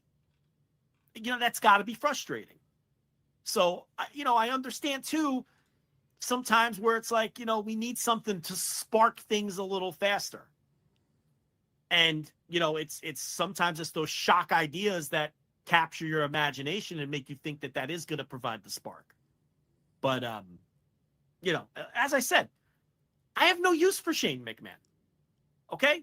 But I do think it would pop a number, and I do understand what he's thinking, even if it's not for me. And I think long term, it would be a net negative to the show and to the promotion. There's no doubt about it. Because whatever you do with him is going to be cringe and be the antithesis of what you're trying to build.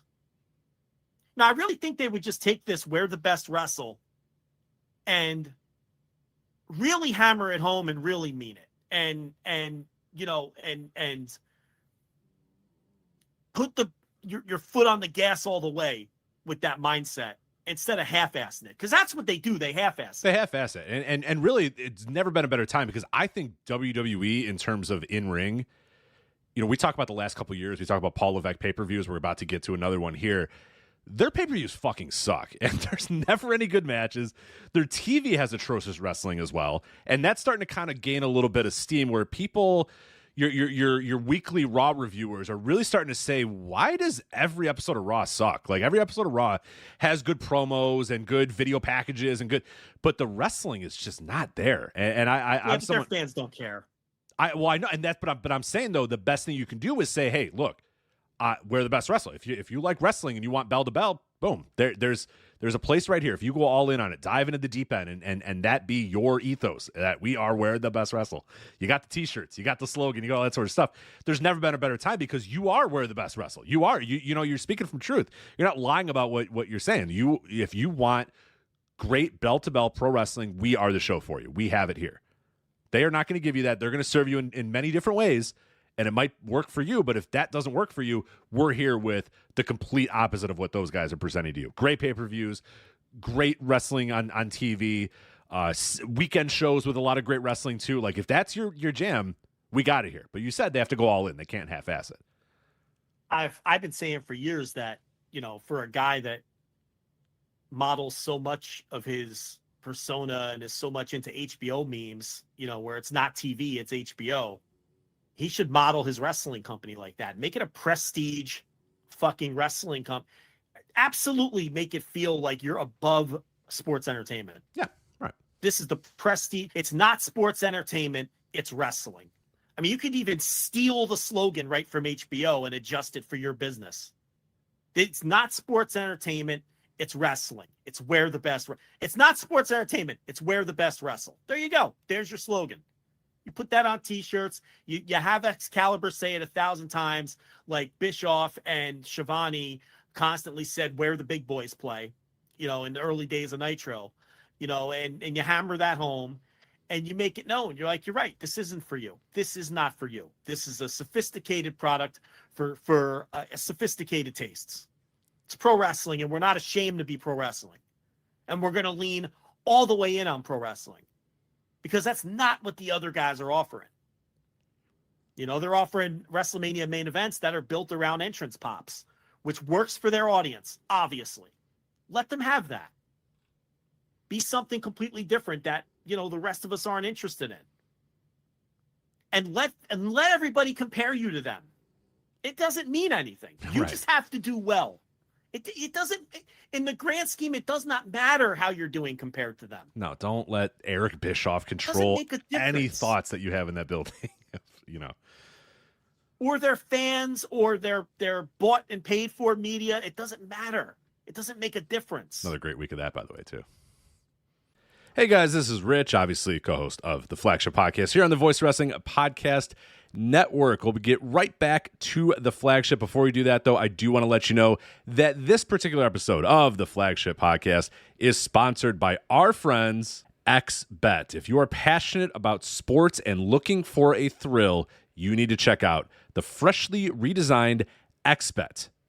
They're calling it the last sportsbook you'll ever join. I've been playing on XBet, and they really do have it all, whether it's odds on basketball, combat sports, or even betting on the next Bitcoin dip. And the best part is, when you win, you get paid quick. But it's not just about placing bets. No. XBet is a whole experience. They support athletes and sports shows like ours, and they give back to the community with tons of free bets and cash prize contests. Did I mention they also have a casino now? Yes, you can spin the slots, play some roulette, or try your luck at the live tables, all from a mobile platform that lets you enjoy the fun on the go. Whether you're super into sports betting or just curious about trying it out, you need a site that makes it fun and easy, and that's why you've got to check out XBet. Sign up today using promo code VOW and get a generous bonus of up to $1,000 on your first deposit. Again, that's promo code VOW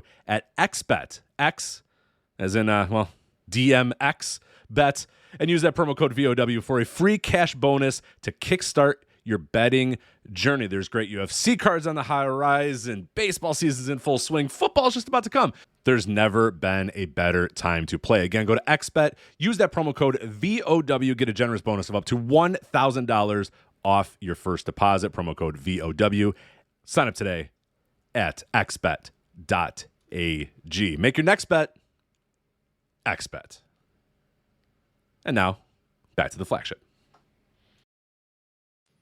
Yeah, well, it never stops because they're always going to have people who are willing to do it for them. Yeah.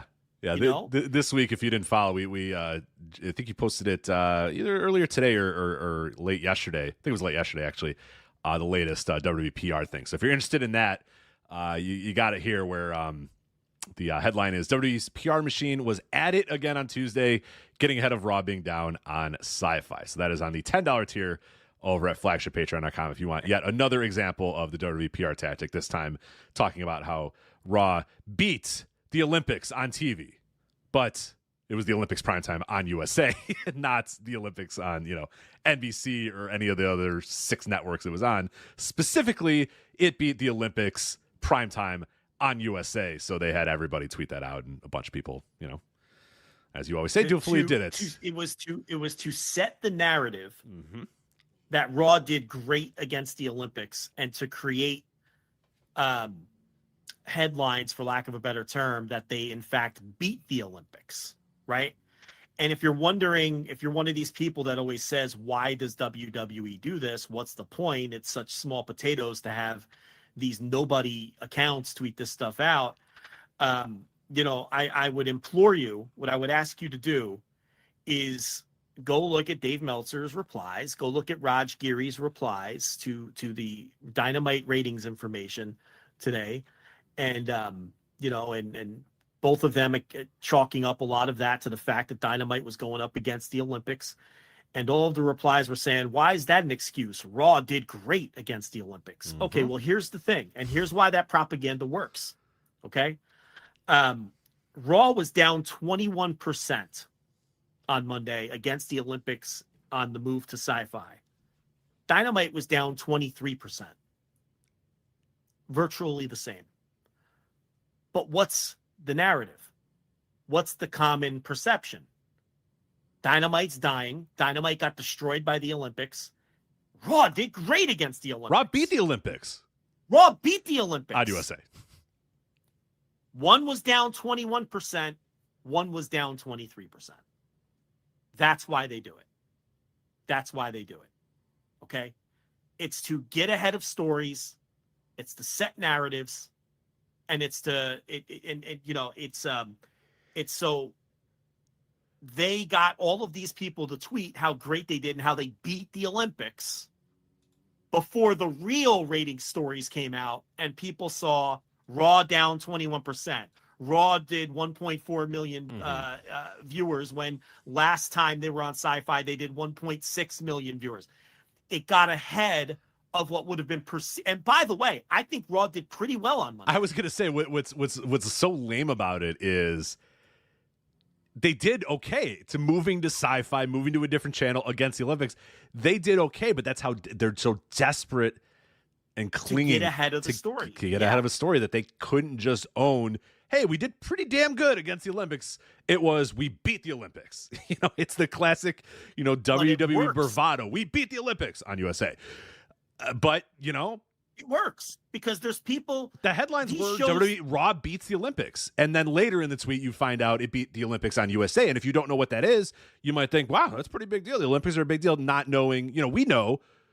People that probably listen to this show know, people that have been following the Olympics, listen to the first, hour of this show know that, wait, hold on a minute. The USA Olympics primetime on USA, that's showing like C-level sports on tape delay that if you care about, you either watch live on Peacock or watch live on NBC, app or whatever, or you're watching the main NBC feed, which is showing the top tier sports. It's like, I don't even know what were they even showing on Monday. NBC's doing 13 to 15 million viewers a night. I was going to say, and 15 million people are watching the NBC version.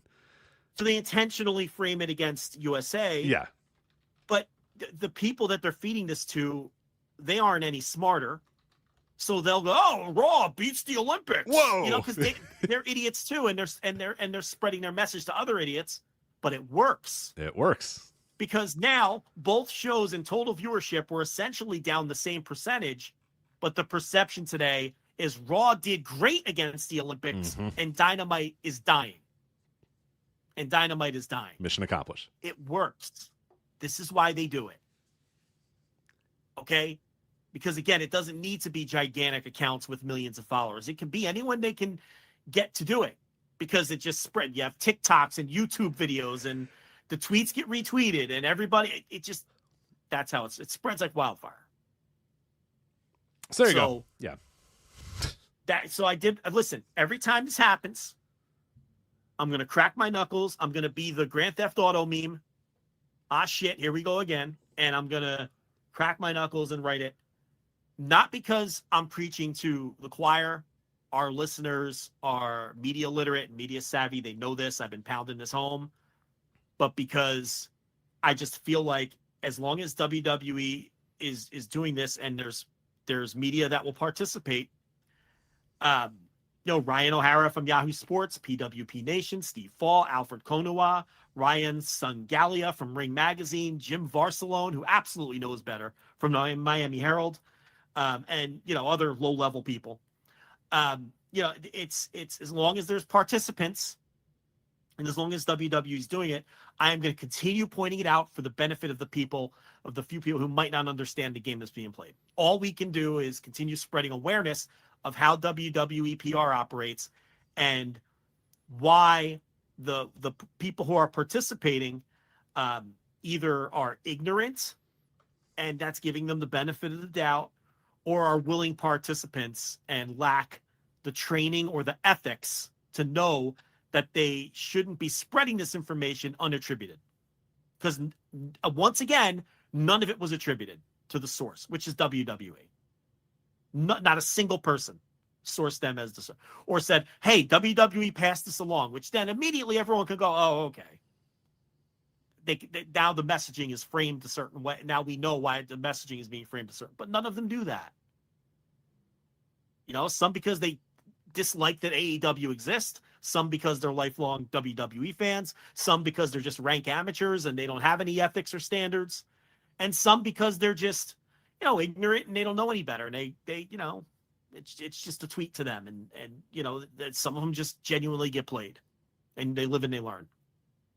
But anyway, yeah, that's up if you want to read it. And then I have links to all the other ones I've ever wrote. And by the way, all of those are unlocked and free. So you can feel free to spread those around the internet. Whenever people talk about this, claim it isn't happening, put the links up.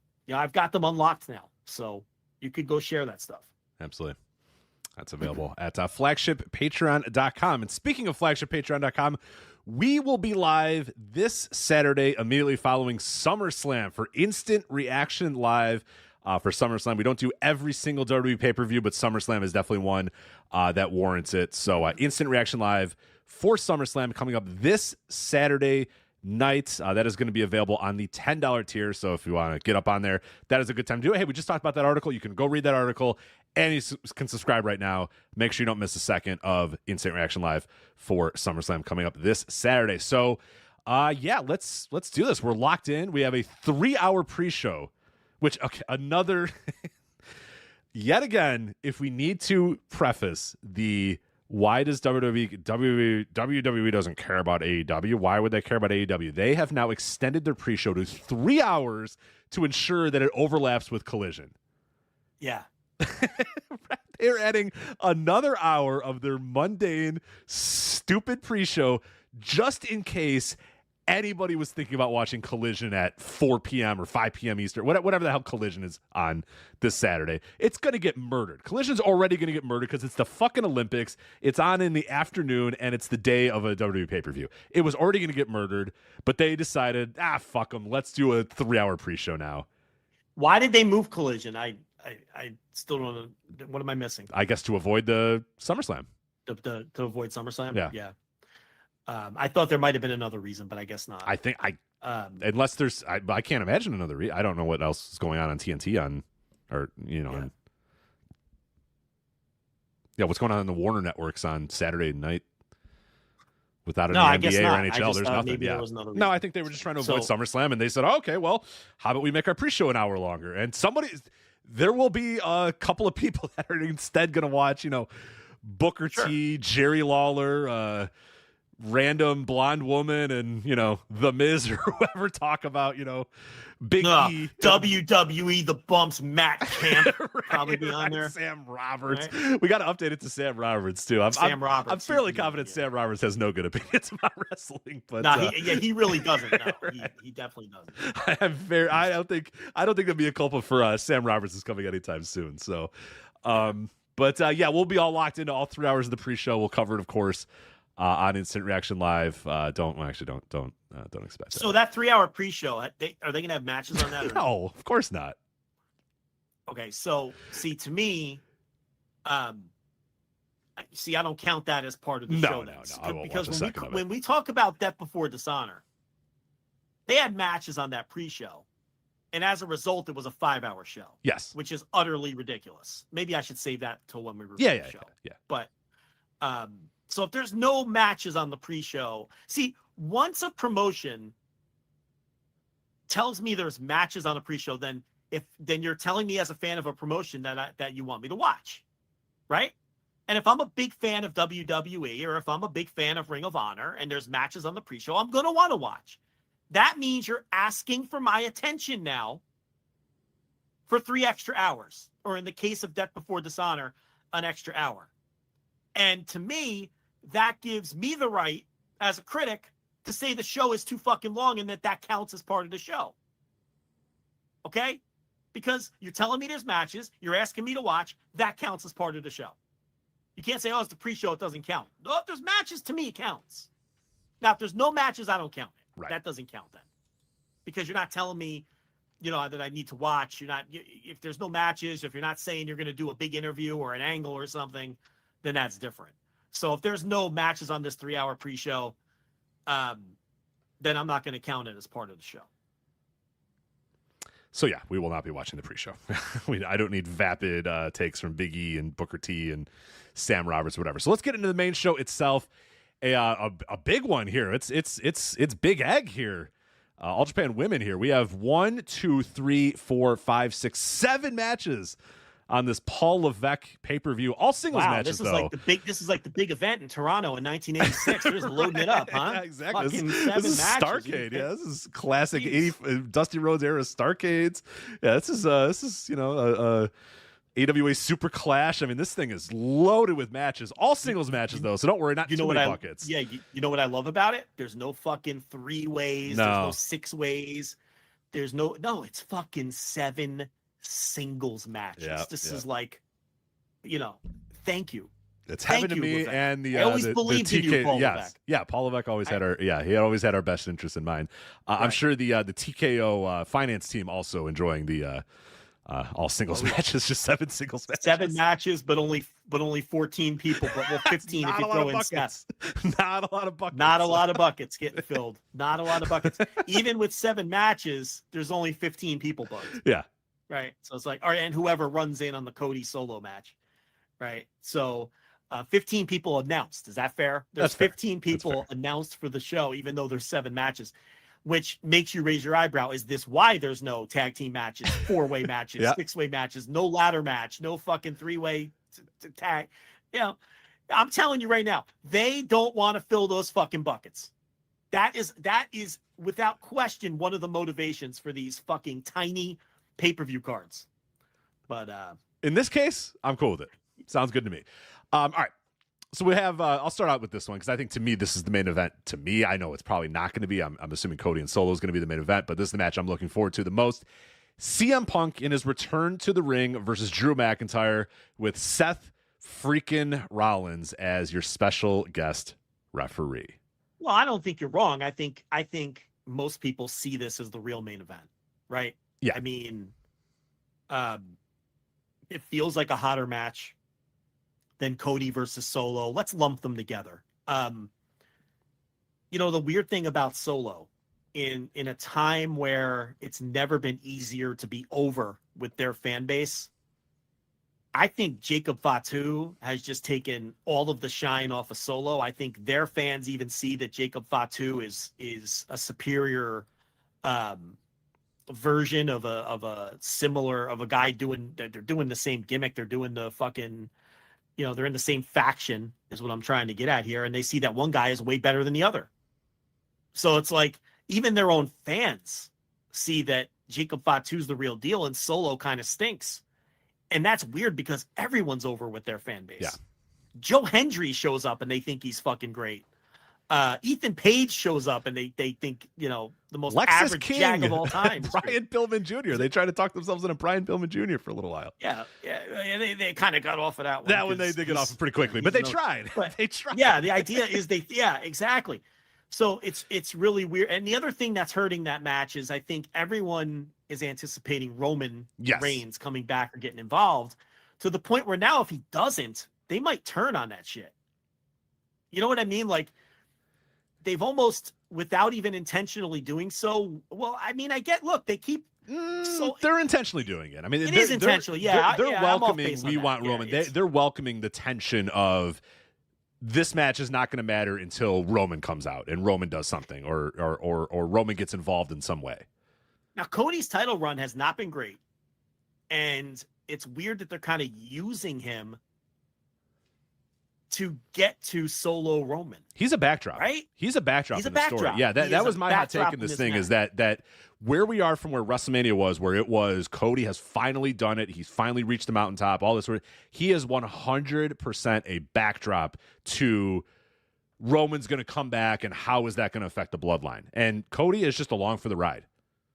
And I can't believe we're there that quickly.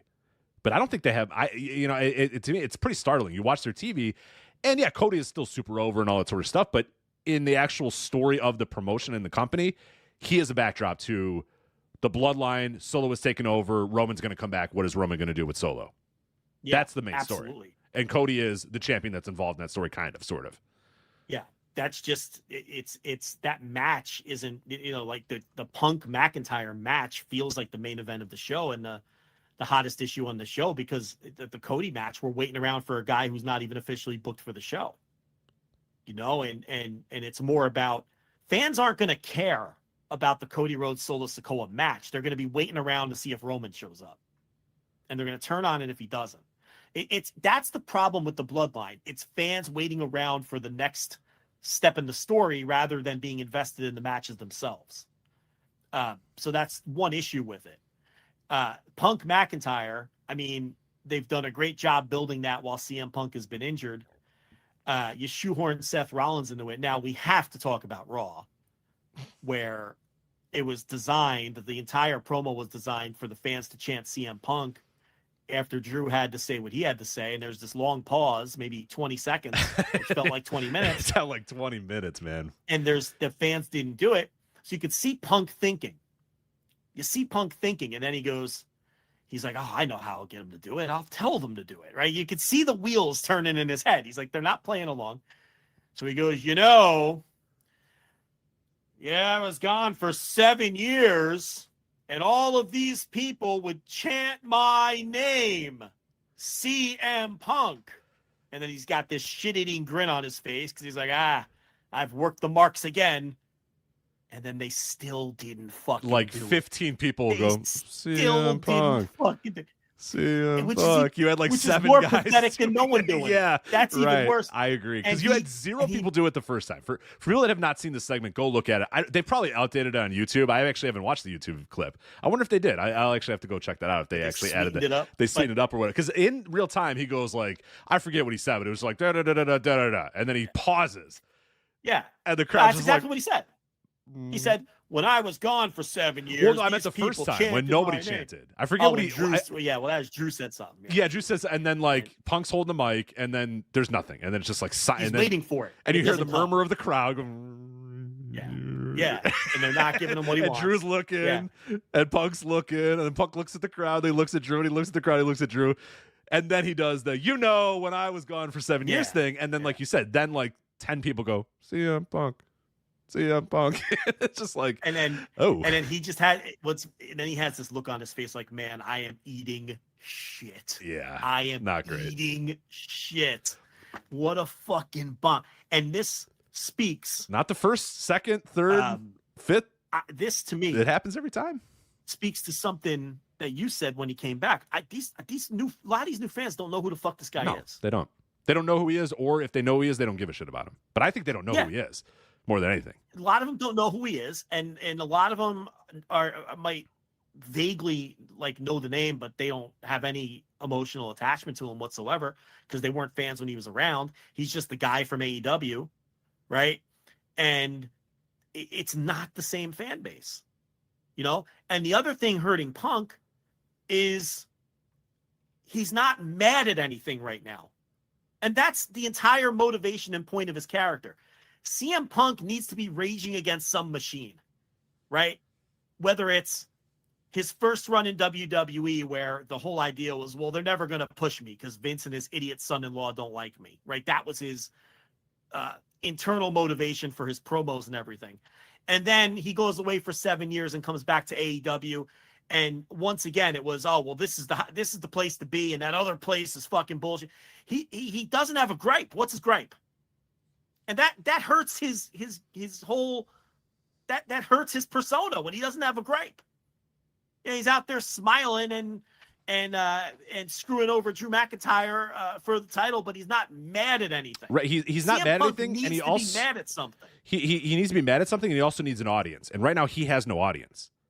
Yes, exactly. The voice of of the voiceless. This guy is. They don't need voices. They got they love this crowd loves the machine. Like you said, he likes to rage against the machine. Everybody he's talking to loves the fucking machine. They adore the machine. So it's like he's who maybe the audience is AEW sucks, but these fans don't care because every time he makes little wink nudge AEW sucks things, they don't fucking care. They don't watch it. They don't know what it is. He'll make a Bucks reference. They don't care. He makes a Jungle Boy reference. They don't care. They don't get it. They don't know. He'll say, "Oh, there's fans on this side of the building. They don't react. they don't know what he's talking about because they want to yeet and lose their fucking mind because Samantha Irvin showed her tits on Instagram for a minute or what. Like, that's the fans. They don't fucking care about AEW or the Young Bucks or whatever. You know what I mean? Like, they don't care. And that's they're locked in. And I think that's it's a two-part thing. He's not mad at anything, and he has no audience anymore. He's come back to a world that isn't the same world that he left. And he's come back to a world that he doesn't belong in. And he's a fish out of water right now. Yeah, so his promos are struggling because of that. Like, we noticed it his very first promo. It was like, 100%. Oh, this is weird. Mm-hmm. This is off. It's like, but he's still great at the other facets of like these angles with Drew have all been hits. Oh, they've been great. Yeah, this feud is weird, and I don't know if this feud is good, but the story is good, if that makes sense. Like, everything that they've done, working. Everything that these guys have done has been great. I just don't know if it's a feud that really is working, because there are these certain times. When they both get in the ring together, it feels very awkward. When they're separate and they're doing run-ins and stuff, it feels really, really good. But that Raw didn't. I was very weirded out by that Raw segment, because it was like Drew was pretty much in full control here. I'm also having this weird thing of like, who the fuck am I supposed to root for here? Like, who's the good guy and who's the bad guy? I guess it's shades of gray. I think Punk is the face, right? But is he? Yeah, I feel like he's supposed to be the face, but he's the face. But he's done the same stuff that Drew did. You know? Yeah.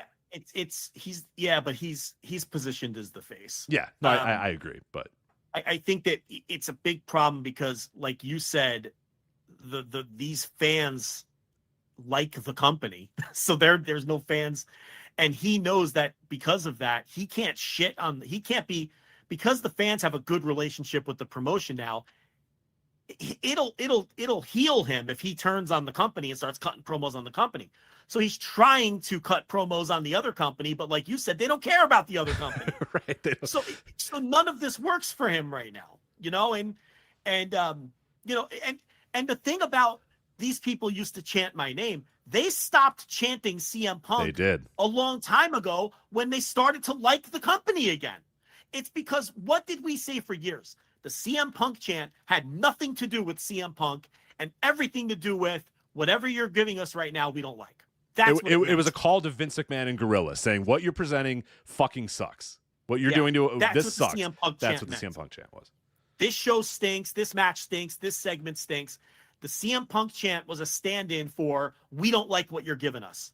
And as soon as that company turned it around and drove all of those fans off and created all of these new fans, and as soon as those fans started accepting and enjoying what the company was doing, there were no more CM Punk chants. CM Punk was in AEW as a major star, getting over and selling tickets and pay-per-views, and nobody in WWE was chanting his name anymore because they were happy with the product they were getting. So of course they're not going to chant his name now when you're because that's over. It's dead. These are new fans, man. They don't know old Phil. They don't know you, Phil. You know, they vaguely know who you are. These aren't the same people. You know, the pipe bomb is something they might be vaguely familiar with, that they may have watched on YouTube and they didn't understand the references because they don't know who Colt Cabana is. That's who these people are. Right. Okay? And the idiot son-in-law is the guy that they fucking love and is their favorite person in the world, Paul Levesque. Yeah. That, you know, you better hope they don't watch the pipe bomb. They're gonna not, you know, you're gonna have to go heel. You know, so it's funny if he does go heel, he could get heat the same way he used to get heat, the way he used to get the fans behind him by ripping Paul. If he rips Paul, he'll get heat now. That should be what he does when he turns heel. So yeah, that's a weird spot. And then the other thing with Punk, let's be honest here. Why is there any reason to think he could get through this match without getting injured? Right. Why is there any reason to think that? There shouldn't be. Yeah. The exception to the rule would be that he gets through this match completely unscathed, given what the output has been over the last, 3 years at this point, basically. Yeah. Right. Like he can't stay healthy. He just can't. Yeah. You got Seth in there, wearing his fucking rodeo clown outfit as the special guest referee. He's so off-putting to me. It's so bad. Yeah, you have this pretty what I think is a great story. These two guys that are just in full realism and lobbing bombs at one another, and then you have I'm wearing tight Yeah. pants. It's like You got the what? cartoon character. What the fuck? Like, my God. And Now- we now- all now know look, he's going to turn on Punk, and it's like, okay, all right. You know, it's like, Now he's over with their fan base, but it doesn't mean I get it. But it doesn't mean that we have to enjoy him involved in Right. the story. That's Right. that's the how thing about long it, you are know the what I mean? entrances going to be? Can you imagine and fathom how Well, you fucking have to do it. how long these entrances are going to be? The people want to sing along to Seth's song. Ugh. They want to whoa. They want to do it, Rich. And then you have to have Drew's collection. Ching, ching, ching, ching. You gotta have it. You just have to. It's Ching, WWE. ching, ching, ching. Yeah, and then the bagpipes underwater, and you got it fucking ear piercing bagpipe. You gotta have it. You know, is must the be Yeet done. guy on the show? Is the Yeet guy's not on the show? His bucket must be full. Main His event bucket Jay must be is, full. I regret to inform you, not Yeah. in the main event or on the show. So Yeah, his bucket must be about to overflow. So they pump the brakes on booking. So we don't have to sit through a Yeet. that's Yeet true. Nonsense. Yeah, That's small victories. You know, small victories. Yeah, so we don't have to worry about that. But yeah, I agree. Punk and Drew is the main event. Cody Solo is waiting around for Roman and the next step there. And so then we've got Gunther versus Damian Priest. I think the whole world thinks Gunther is winning this title, right? I mean, I think he's like minus 5,000 or something Oh on my wow! bookie. Yeah, Let me I double looked check. at the betting line a little bit ago, and it was pretty high, but I didn't realize it was that high. I might be wrong. I'll pull it up now as we're talking. But I think now is the time. If they want anyone to take, if you want anyone to take that title seriously, it cannot be on Damian Priest. Okay, nothing against Damian Priest. Okay, I've enjoyed his career for the most part and all of that. But if you're trying to establish a new world title, you can't put it on a guy like that because he's not someone who the fans see as a world champion caliber wrestler. So that was a mistake from that standpoint. Gunther is minus 500 against Damian Priest, which is still extremely long odds. Yeah, I'd still probably bet the house on Gunther. It was Cody that's minus 5,000, and Braun Breaker is minus 3,000 to defeat Sami Zayn. So those are your big favorites on the show. I would think that it's time for Braun Breaker to win, right? I mean, I would hope so. Yeah, I think you've been dicking that around for a while. I think it's time to. Yeah, I think Sammy's is a good value at plus 900. I think if I'm putting money down, I'd take the plus 9. I'd put $10 on that. Yeah, right? yeah. I wouldn't bet that house 900. on Braun. I think there's a possibility you get a DQ or some fuck finish or something like that, and run it back again another week, another month or something like that. So yeah, I don't think that's a lock as much as I think like. I feel like Gunther beating Damian's a lock, unless you want to get some Rhea, Dom Mysterio bullshit thing. But that's not. I don't know if that's the right time. Nah, for they're Gunther. all. Rhea's with the Liv Morgan thing. Yeah, and yeah. I I wouldn't do that. I would Dom avoid that if stuff. I could. Yeah. So, Liv and Rhea, with the Dom thing and the love triangle. I mean, I just have no interest in it. I just don't care. She their burnt fans all eat the it things though. You didn't see the velvet painting of a sad clown burning all of her shit this week on Raw. Sure. I saw all of that, Rich. I was locked in. You were locked in on Liv In Morgan. between watching badminton, I was watching the Liv Morgan burn all her things. Look, this is just wrestling that is not for me. I don't know what else but I mean, their fans love the mommy. They love the Liv Morgan. They love the Dom. It's over to their fan base. So, what are you going to do? It means we have to sit through it on Saturday and then talk about it later. So,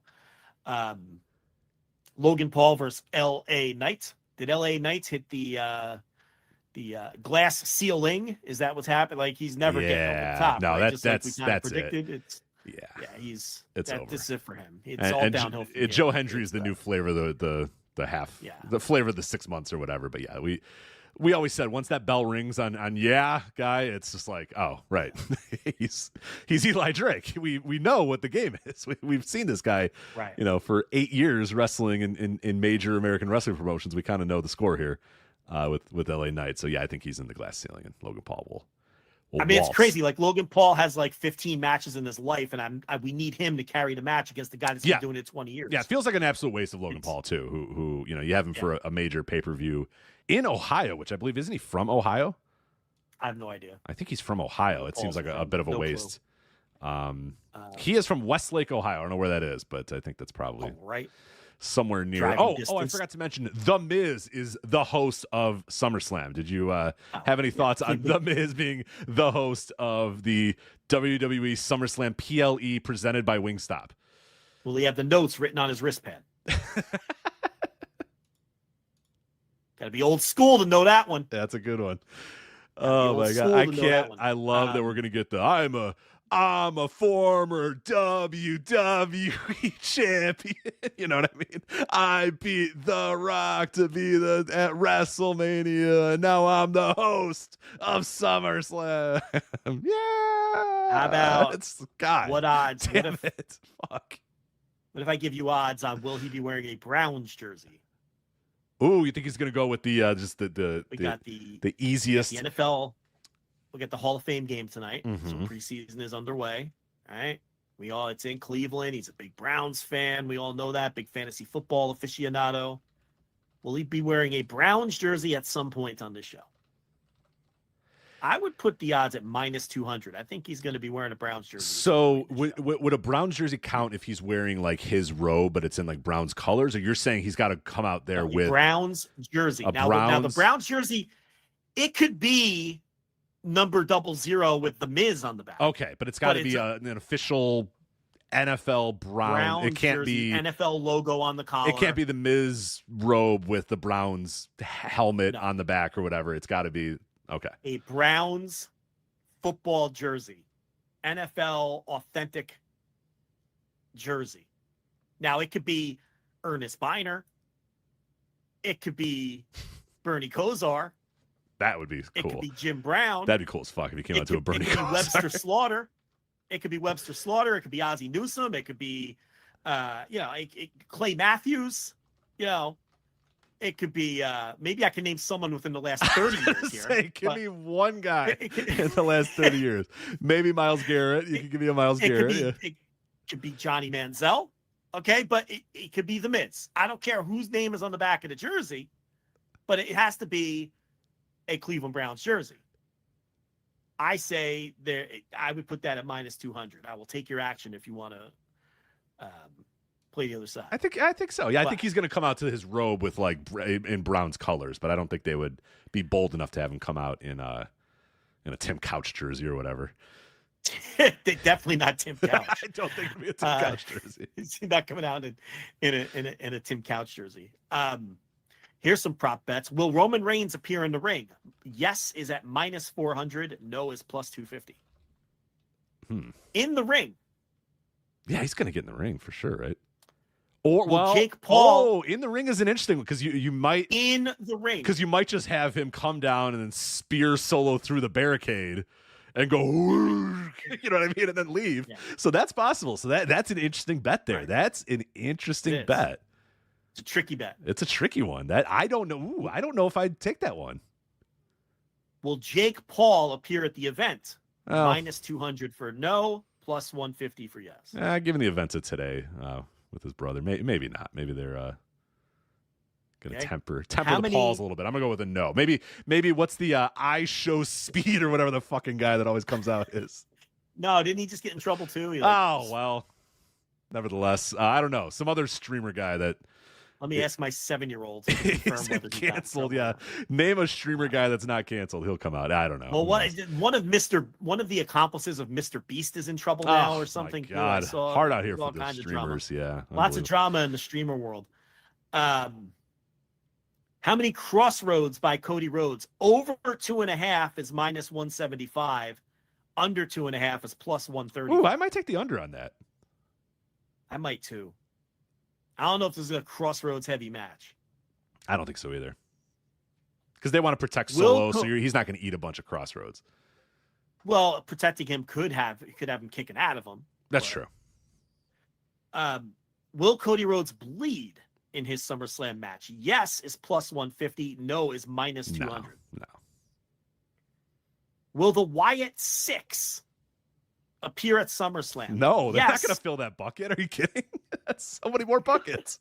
That's 5 more buckets. It's no way. Yes is plus 200, and no, as you have correctly predicted, is minus 300. Yeah, that's so a no lot of is buckets. You're gonna fill Dexter Loomis's bucket? No way. No way. Yeah, not a chance. No reason for them to appear.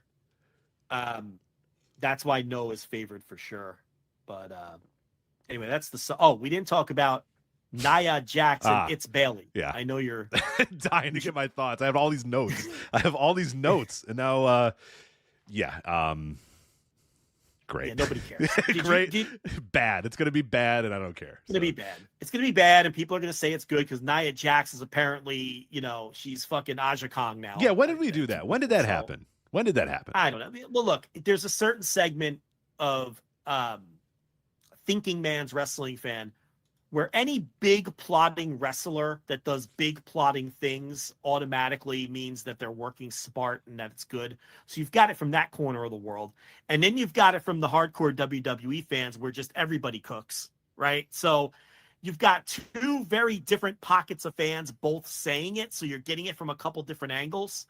Like I could totally see the Segunda Caeta guys really being into Nia Jax right now, right? And the WWE sort of fan is really into Nia Jax right now. When I watch Nia Jax, I just feel nothing. I'm like, she just exists. There's nothing special about the performance I'm seeing. There's nothing, I don't see any drastic improvement other than she's not accidentally injuring people anymore. I don't know. I don't see it. It's Bailey, I think, is completely fucking cooked. Most people disagree with me. People love that WrestleMania match. I didn't think it was good at all. I just did you see the Miko Satomura match against It's Bailey, Rich? That's floating around. I did not. That actually happened, So, huh? I didn't know that a real actual match that happened? In Japan. Okay, Yeah. no, I didn't know that was an actual match. Yeah, it is. I think I'm going. I haven't heard good things. I heard it's very average, but I am going to maybe review that in my next batch of reviews. Yeah, I should watch that. I'll definitely watch that. I've got that. I got something John Muse sent me. What did he send me? He sent me fuck did he send me? Some indie match. Oh, Sabin versus Shelley from Prestige. He wanted me to watch. Griffin sent me an interesting match to review. What did Griffin send me? He sent me something from Level Up. You know he's a big Level Up He fan. loves the Level Up, yeah. The Griffin Peltier loves the Level Up. Uriah Connors versus Dion Lennox from the 726 Level Up. So Okay, that might be good. I'll work that in. You know, they're repeating NXT names because if you remember when Big Daddy Yum Yum, when he was in the WWE system, the old Byron Wilcott, he was Lennox McEnroe. Yeah, and now we have Dion Lennox. We're starting to recycle the NXT names. A lot of people like Lennox Lewis, so we just keep getting Lennox again. Yeah. Let's just keep using Lennox. Over and over. All right, are we done with this SummerSlam? Can we do Death Before Dishonor? We can definitely do Death Before Dishonor. We're done with the SummerSlam. By the way, join us if you liked our preview. Join us this Saturday for Instant Reaction Live, where we'll review this show immediately following the show on Saturday night. Also, make sure you go to voicesofwrestling.com. Suit Williams did a great preview for us over there at voicesofwrestling.com covering the SummerSlam. So great job by Suit again. So make sure you go there, voicesofwrestling.com. All right, let's get to ROH Death Before Dishonor. 1,157 at the Esports Stadium in Arlington, Texas. Do you make anything of that number? Is that another, solid? I feel like this thing is. There's no way this isn't a success, right? This esports residency thing. I think it's very clearly been a success. I thought they'd easily sell it out because Death Before Dishonor usually puts more fans in bigger buildings, but they were a little bit under the 1333 capacity that they did the next night for Collision. So, but look, by the residency standards, it's a good number. If you notice now, the first two Collisions completely sold out. The Death Before Dishonor was like 100 fans short of a sellout or 150 fans short of a sellout. And the Collisions coming up are a little under 1,000 now. So they're hitting the point where it's hard to get the same people to keep buying tickets. Yeah. The next Collision I think was at 800 the last time I checked.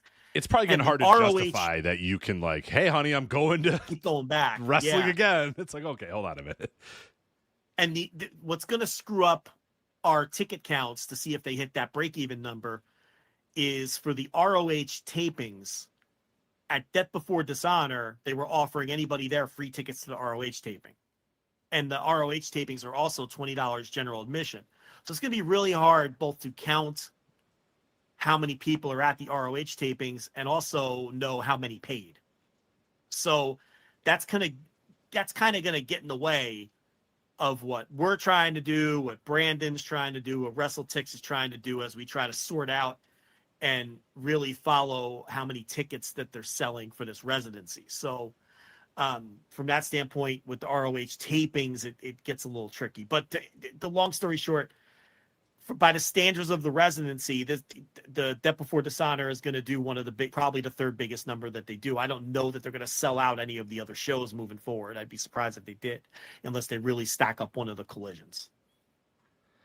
So the pre-show, let's go over that because I watched the whole pre-show. I know that you did as well. What? The 0 Hour, of course. You got to watch the 0 Hour, man. You were locked into the 0 hour? Locked into the 0 Hour, of course. I was watching. So was Yeah.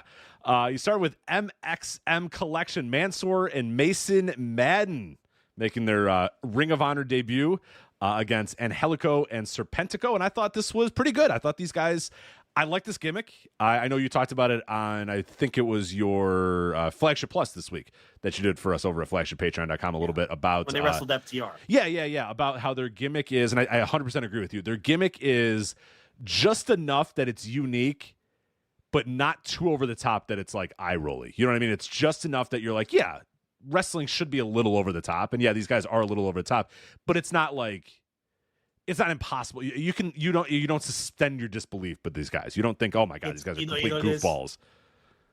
It's a toned down version of the WWE gimmick, but not so toned down that they've lost the essence of it. Yeah, right.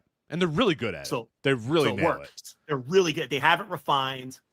They've got the routine down, and they're no longer the cartoonish version of the gimmick that you have to be in WWE. They're no longer cartoon characters. They're walking the line perfectly now between over-the-top wrestling gimmick, but still retaining their authenticity as wrestlers. Yeah. So they've done a great job with it. And look, Mansoor, I've always put him over as an in-ring talent. Back in go to the He's first good. time we ever saw him, and we talked about it on the Flagship. We've all, you and I both agreed that he's solid. And he's a wrestling fan, and he gets it. And he understands that the gimmick has to be done a certain way in a different company. He gets it. He's a guy who gets it. And this Mason Madden, NFL caliber athlete, obviously a little bit behind Mansoor in terms of experience and all that. But man, he's got a presence to him and a good look, and his work is good enough. This was a good signing. And the early talk was that they were signed specifically for ROH. And, that lasted a day. It lasted exactly one day. And we see Sammy Guevara being moved to ROH at the tapings. And we see Tony Khan hinting very strongly that ROH, possibly with a slight change in branding as AEW presents ROH or whatever, is going to be part of the new TV deal. It's another clue that the deal is pretty much a done deal, because he spoke pretty confidently. Confident might be the wrong word, but why would he even talk about any of that if he didn't feel like it's going to happen? So, and by signing talents and moving talents specifically to the ROH brand like this, it makes you think that maybe they're going to be part of this deal somehow, whether it's television, streaming, what have you, off of the Honor Club, which is a disaster. We all know that's a disaster. We all know nobody's watching. They got to do something else with this brand because right now it's a dead brand. It's a dead brand where 3 times a year, the only time anyone cares about it, aside from the hardest of the core sickos, is the pay-per-views. People will parachute in for the pay-per-views because there's a track record where they're always pretty good. Even though it didn't look good on paper, it ended up being great. But nobody cares about the weekly show. It's a dead brand. So he's either got to get it on Max or get it on TV, and he's got to put more stars other than Athena and Mark Briscoe on it to get people to give a shit about it. So if these could be 2 guys, if Guevara could be then it'll work. But anyway, yeah, back to MXM Collection. I think their first 2 matches, including this win over Angelico and Serpentico, I thought it was I don't want to say home run, but a triple in the gap. They did great, and they came across very well. Hologram's a home run. These guys are a triple in the gap. How's that? For sure. It works. Marina Shafir defeats Angelica Risk. 1 minute. I mean, fine.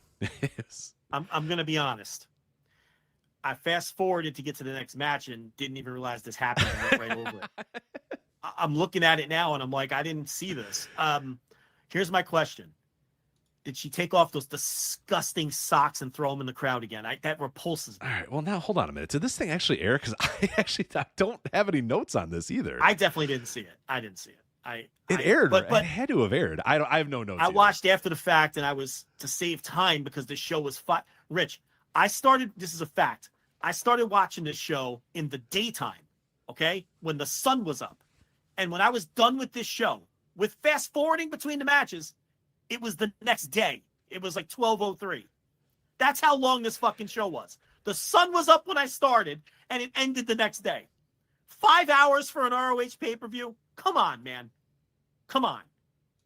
It's ridiculous. You don't need to keep and I know the show was good. A lot of matches were 20 minutes. A lot of matches were like 19 and 20 minutes. Could have trimmed time off a lot of these matches, and I'm going to get to it when we get to it. But it's like, I don't need a 5-hour ROH pay-per-view. It's too much. It took up way too much of my time. Anyway, Infantry defeats Anthony Henry and Griff Garrison. The story is neither guy have their, it's like they don't get along. Maria put them together. JD Drake's not around because he's hurt, and the tag team that is an actual tag team and that gets along wins the match. I thought it was fine. I don't know. What do you want me to say about the Infantry? There's not much else to say. And then Top Flight over Outrunners. I don't remember this. Let's just get to the main show. I don't even remember any of this shit. I don't remember any of this. No, didn't they do like a 4-way? Where was the 4-way tag that annoyed me? Was that on this, or was this on? Where was the 4-way tag? The 4-way tag was on Rampage. The 4-way tag was on Rampage. Yeah. Let's get to the show because it was a good show. So, the Beast Mortos defeats Commander. This rocked. Oh, so good. What a way to start the show. Fucking rocked. What a way to start the show. Yeah. It's just, Mortos is out there and he's so over in Texas. Those fans fucking love him. Not as over in Greenville, South Carolina, I will say. More over in Texas than he was in Greenville, South Carolina. So I don't know how many of those Greenvillians are watching their collisions and rampages and ROHs or whatever. But yeah, he's over as fucking Texas. And Commander, and I mean there's no better matchup. Like you talk about with Hologram, a guy like a Commander against Mortos is perfect because Commander's going to do a bunch of his crazy shit. Mortos is going to be a perfect base for him, and then sometimes Commander's going to do a bunch of crazy shit, and then Mortos is going to grab him and then slam him really hard and then scream in the air, and everyone's going to love it. You know what I mean? So it's just it's perfect. He looks like $1 million. He comes out with the mask. He works a great style. I mean, they absolutely 100% have something with this Mortos, and I hope that I know from this week's Dynamite that they're clearly have bigger hopes for him as well, getting the pin over Mark Briscoe. ROH title shot. He should. I mean, he beat Mark Briscoe, so there's no other reason to do that unless he's getting a title match. Maybe it wasn't. I didn't see the taping results. Did they do the deal where they already taped the title match and then maybe he earned it? I didn't look. I didn't look. I try to not look at him. I don't know why because it's not like I'm never going to watch. I'm not going to watch. So it's like I probably can just get spoiled, but I didn't see. I'll see if I can. You know what it is though? I feel like I might watch. Right. So just in case, I don't want to get spoiled. So. I do the same thing. Yeah, but Beast Mortos, and then he does a great job with Hologram the next night. I mean, Hologram has been a fucking home run. I mean, he just looks great. He's gotten over in front of that crowd. I think it helps that it's like that crowd feels like he's their guy. Yeah. Right? Because he debuted there and now he's having these great matches. It's really working well. It's going to be interesting when Hologram goes on the road, if because he's over in front of these fans, if that's going to translate to when he gets on the road. So that's going to be very interesting. But yeah, Beast Mortos is great, and it's great that he's seemingly on TV every week right now. So I got no problem with that. The guy's so much fun. Undisputed Kingdom retained the titles against O'Reilly and Ishii. This was a really good match, but this is a perfect example of a match that could have been 15 minutes instead of 20. Yeah. I didn't need 20 minutes here. and I thought that hurt the match. It's there was a point in this match where I was like, all right, come on. This is just, it's too much now. Just come on, wrap it up. This should have been over 3 minutes ago. But, and there were a few matches on the show to me that fit that description where you don't need to have a 5-hour show. But, this one button up to 20 minutes is just way too long. It's too long. It's way too long. This could be a 12-minute match. And it was really, really good too. But I was left thinking this would have been a very, very good 14-minute match, and it ended up being an okay, nearly 20-minute match. That would have been a lot better if they just chopped up a little bit of it, because we all knew we kind of knew what the story was going to be in it. Again, I like the action. I thought O'Reilly and Ishii, I fucking love that team. I think they're a fun as fuck team. Yeah. And Undisputed Kingdom are just solid as hell tag wrestlers. You know what you're going to get out of them. And yeah, a lot of good action, but I'm watching it like, all right, let's go. Come on, a little too much here. And it did not need to be as long as it was. No, that was my only problem with it. Otherwise, the work was solid. Taven and Bennett are solid, if not unspectacular. They're not going to, but they're solid as fuck is what they are. They're unpushable past this level, though. You know what I mean? This is exactly what they are. Yeah, they're exactly where they belong. Yeah. So, Texas Deathmatch, Layla Hirsch and Diamante. So, all right, look, I did a mea culpa with Matt Camp earlier in the show. Okay, I have buried Layla Hirsch on those Dynamite reviews for as long as she's been in the company, and I think she's the shits. Like, I don't think she's any good. You have to give credit where it's due. Now, it's a Texas death match. They're taking every shortcut in the world. I am of the belief that anyone could do plunder. You just have to have the guts. It's a shortcut for sure. Okay? But this was great. They went out there, and Diamante is a fucking psycho. She'll do whatever She's a nutcase. Yeah, I love it.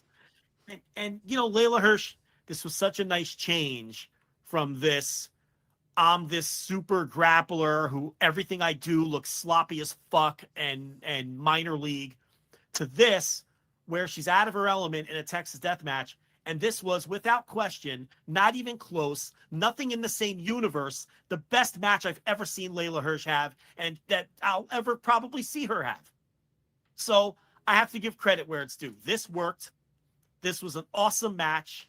It was a pleasant surprise, and I enjoyed it. I thought, as far as plunder matches go, this is one of the better ones I've seen this year, and one of the ones I enjoyed more.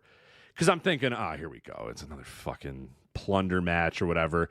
But they took a lot of big risks, a lot of big bumps. You could feel a little bit of hatred in there because, like you said, Diamante's a nutcase, and you can kind of feel that in her work. Layla Hirsch felt like she was kind of, like you said, kind of getting away from, okay, I'm just this type of wrestler. No, fuck that. I'm gonna brawl with you, and we're gonna. So yeah, I thought from that standpoint, it way over delivered what I thought. Now I will say there was a little too much time in between. We're setting up the next spot and the next thing and the next toy for us to play with. There was that one point where Layla Hirsch is in the tree of woe position, and Diamante is putting chairs next to her. And then she puts one chair next to her, and then puts a second chair next to her, and then goes outside and grabs a third chair. And I'm like, oh my God, okay, let's just do the move.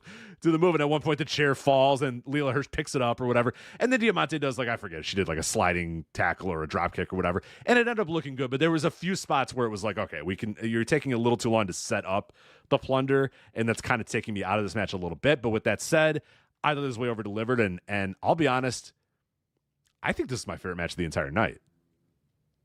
I don't know where you have this. I can't kill you. I think it's my number one match of the night.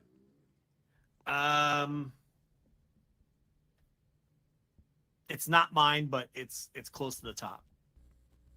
That's not a terrible take. I can't kill you for that. Yeah, I thought it was fantastic, and they over delivered, and you got the sense that what this had that a lot of other plunder matches have is you had the sense that these two women wanted to hurt one another. You know what I mean? And they did. And they did. Yeah. And they did. Well, Diamante brings an authenticity to her shit. Yeah. When Diamante is given something to sink her teeth into, she brings real authenticity to her shit. Mm-hmm. So from that standpoint, and Layla Hirsch, she was very good and completely out of her element. So ROH Pure title now, there were 7 title matches or title eliminator matches on this show. It's fucking ROH. We don't need 7 title matches on an ROH show. I mean, it's too much. Lee Moriarty versus Wheeler Utah for the pure title. It was a very solid and well-worked ROH pure title match. And, one of these times they're going to go to those fucking judges. Tall Paul and Jerry Lynn and Christopher Daniels. Yeah. So I do like that they used up all the rope breaks. I thought that was a cool story. Yeah, played into the finish. Yeah, it played into the finish perfectly, and I think this was a very smartly worked. It was quite the what I found was interesting is they did the death, the Texas death match, and then did this. So it was tough. The crowd took a long time to get into it. So the crowd was kind of just like, I don't know if we're, but then they got him. They got him with a really, really good story. Like there was one point where I think it was Moriarty that put him in, I forget, some sort of half crab or whatever, with the idea of just like, yeah, you're just going to use the rope break. I know I'm not going to win with this, and I'm just going to keep locking in, and then eventually you're going to use all your rope breaks, and then I'm going to have you on your ropes without being able to do the rope breaks or whatever. And then Wheeler Yuta did it to Lee, and then they ended up with, okay, fuck, neither of us have rope breaks, and that again played perfectly into the finish. So yeah, I thought it was a very smart match, and by the end they got the crowd super into it. By the end, the crowd was going nuts for this match. So credit to these guys, and they're two of the best at this style. It took a little bit to get going, but I like this. I thought this was really, really good. And at this point, I was like, holy crap, this is a great show. By this point, this is a great, great show because I liked almost everything I'd seen. Well, it was off to a really good start. Yeah, I mean, the first 4 matches. Yeah, Mortos and Commander, great. Undisputed Kingdom and Conglomeration, like a little too long, but still a very great match. Layla Hirsch and Diamante, my match of the night, and Moriarty and Yuta, which I probably put as my second favorite match of the night. Every match hit to this point. Waiting for a true great one, but ROH Women's Television title, Red Velvet and Billy Starks. This did not work for me. This is where the momentum of the show stopped. Billy Starks, she's has not that to stop good. She's doing not that those good. spin kicks. Stop doing. Someone tell her she is not athletic enough to do those spin kicks because she either falls down Every or time. looks like she's about to fall down. Falls one down or the other every time. It's an accomplishment when she stays on her feet. It's not everything. Some things you have to just accept. These are no longer part of my arsenal. It just takes me right out of it every time. I don't know. I don't know if it was because 15 minutes was too much to fill for these two. I don't know what it was, but this match just didn't work for me at all. I thought it was brutal. I thought it was pretty bad. I thought it was actually pretty terrible. Okay. Yeah, I mean, I wouldn't go that far, but okay. I mean, it definitely to me was the least interesting match on the show. It was the worst match on the show. Well, yeah, it's probably the worst match on the show, and it just didn't work for me. Now they put the title on Red Velvet. I mean, I don't really think it matters who holds the ROH Women's World TV title. You can do whatever the fuck you want with that thing. It's kind of like the old. There's titles historically where it's like it does not fucking matter. Like the WCW TV title, it never fucking mattered who held that thing. You know what I mean? Like put it on Tom Zenk, sure. What fucking difference does it make? It's not going to make any difference to anything. So just tell your little stories, do whatever title changes you want to do. So it just, I don't know. I just didn't enjoy this match. Yeah, it's just I think 15 minutes is probably too long for these two, and just not a very good. Billy Starks is. There was that point where everybody was overrating her, and she wasn't very good, and then she kind of got. She was a literal child. Yeah, and she was a literal child, and there were some people saying like, "Hey, just reel it in a little bit." She's like 16 years old, 17 years old. She'll get better, give her a chance. But people were saying, "Oh, this is one of the great. She's already one of the best wrestlers in the world." And it's like, calm down a little bit. There will be a time for that. And then she got, to me, properly rated for a while, where people were like, "Okay, she's now 18 or whatever," and now she's had a couple years on her belt. She's getting pretty good. She's able to kind. And I don't know what it's been. A lot of the awkwardness was starting to go away. Yeah, but I feel like the last couple of times, I feel like we're back there. I don't know if she's maybe deciding to go a little bit further in her matches, or maybe it was just that fact that she was there with Red Velvet and not someone like an Athena or whatever. It just didn't work, and I thought she was real sloppy in here. She did not feel like she was a champion or a tippy-top star or somebody to build this division around in any way, shape, or form. So, and then her hubris got the best of her because she tried to fake the neck injury again. Nobody bought it. Red Velvet didn't, pretended that she was hurt and then turned around and beat Billy Starks. The finish stunk. The whole thing stunk. It just didn't work for me. I mean, I didn't think it was awful. I thought it was just a below average match that I didn't like very much. Dustin Rhodes and the Von Erichs defeat the Dark Order in the little mini tournament for the ROH 6-man titles, and then they ended up winning the titles by beating the Undisputed Kingdom, Undisputed Kingdom, right? Undisputed Kingdom on whatever fucking show it was, Collision. Now look, this wasn't a great match. The match on Collision wasn't a great match, but both matches were just good, solid, especially the Collision match. Good, solid, old school work. Faces in peril, fighting for the tag, trying to get to the corner. The Von Erichs, MLW never let them just wrestle matches. They were always in tornado tags, street fights. They didn't have a single straight tag in MLW. And I was like, man, they must be the shits because they don't even let these guys just work a tag match, right?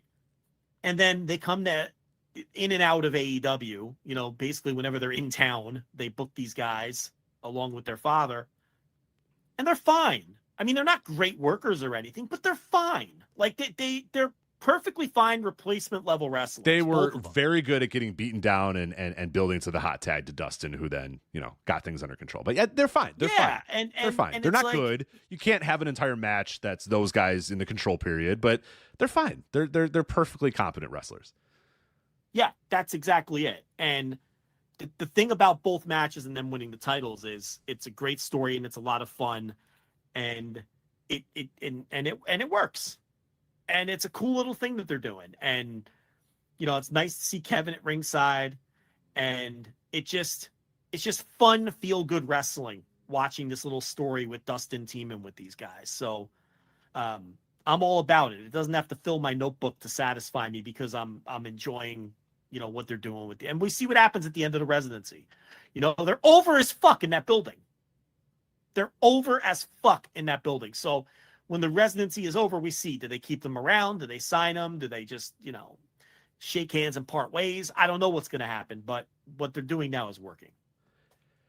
Anything else on the 6-man match? No. I thought good, solid pro wrestling. Not a fantastic match, but I think a solid as fuck, just pro wrestling match. You know what I mean? Just basic stuff, building the hot tags. And I thought Dustin looked great in here, and he's still super over too. But yeah, perfect way to book this match, and the best way to have the finish too, with the Von Erichs obviously going over. So survival of the fittest this year, they didn't have to qualify for it. Tony just booked it like the day before and said, here's the 6 guys that are going to be in it. And it was Atlantis defending the television title in this survival of the fittest match. I'm just so over these 6-way matches. Now, I know survival of the fittest is an old school ROH gimmick, but it kind of from the days when it wasn't overdone yet, right? And you guys would have to win matches to get into it, and then it was kind of a thing they would do every year, and then it would be this match with these 6 guys, and they would tell stories, and people would get elevated, and they would do things.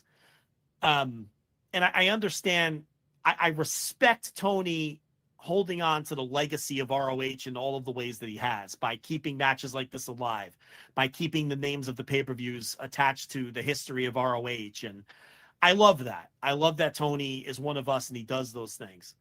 I could live without seeing survival of the fittest anymore. I think because these multi-man matches are so overdone and everything, you're not really now when they land, you could still get a really exciting and great match out of something like this, but then you get a lot of this with Johnny TV doing his comedy heel routine and just, bodies flying around, and Atlantis Jr. winning basically by banana peel at the end with the roll up of Brian Cage. He didn't exactly get put over super strong in victory. And I don't know. None of this really did anything for me. It was hard for me to get into it. I kind of hated it. It's weird. Like I hate it, maybe be strong, but I just didn't like anything that I was watching. It was just a lot of stuff was happening, but it was all kind of focused. It felt like focused on Johnny TV. You got Shane Taylor out of there pretty quick, and I guess he had an injury or whatever. Hurt? Yeah, he got hurt, so that's why you got him out of there early. But it just felt like nobody shined except for Johnny TV. And maybe that's just my hatred of Johnny TV. But when it was over, I was like, I feel like there was a bunch of guys doing shit, but I don't remember anybody doing anything. But I do remember Johnny TV annoying the fuck out of me. And I don't want that to be my final thought on a survival of the fittest match. So yeah, I don't know. It was because I think a lot of the other show had like solid, like the match before was just solid pro wrestling. You know what I mean? Building to a hot tag and Dustin and the Von Erichs doing it, and Moriarty and Wheeler Yuta battling, you know, in the pure rules and running out of rope breaks, and Layla Hirsch and Diamante just kicking the shit out of each other, and then even Beast Mortos and Commander doing the big guy little guy match, and then in this match it was just 19 minutes of people doing shit, and it's like, man, I see so many matches of guys just doing shit. I need a little bit more than that, and especially guys doing shit and then fucking Johnny TV, who I might be my least favorite person on wrestling. Right, the Johnny TV Taya combination might be my least favorite thing on. It's so annoying. Go back to TNA, Jesus Christ, go away, please. Please, yeah, begging you to go Cardona back to just TNA. came back to TNA. Join him. Go back, please. Please. Yeah. Very annoying. It's your next path back to the world WWE. So do it. Come on, please. Yeah. Athena defeats Queen. I mean, Nata. I hated this. It was not that good, right? Like dude, Cage Match loves this match, and my take was going to be I must have seen a different match because I did not think this was very good. Cage Match has it at 8.25. 8.25. Oh, fuck off. Oh, fuck right off. This was a 3-star match if I ever saw one. Lucky if it was even that. Look, Athena's coasting on rep at this point. Mm-hmm. If that could an other take was that Aminata was way better than Athena in this match too. Was my other take. Well, here's the thing. Don't waste my time with the longest match on the show if you're going to give me that finish. That's my problem. That's my biggest. Which is an problem. absurd finish too, by the way. A completely absurd finish. Don't waste my time if for the longest match on the show if that's what we're going to do. Okay, that's. You know, and again, there were a lot of matches on the show that felt longer than they were. It just every match felt like you could have shaved a couple minutes, and this was certainly one of them. Especially with that, you give me this finish in 13 minutes, I'm not as annoyed. This is the longest match in the show, and that's the finish you give me. I don't know. Plus the match was nothing special anyway. On top of that, I didn't like this at all, and.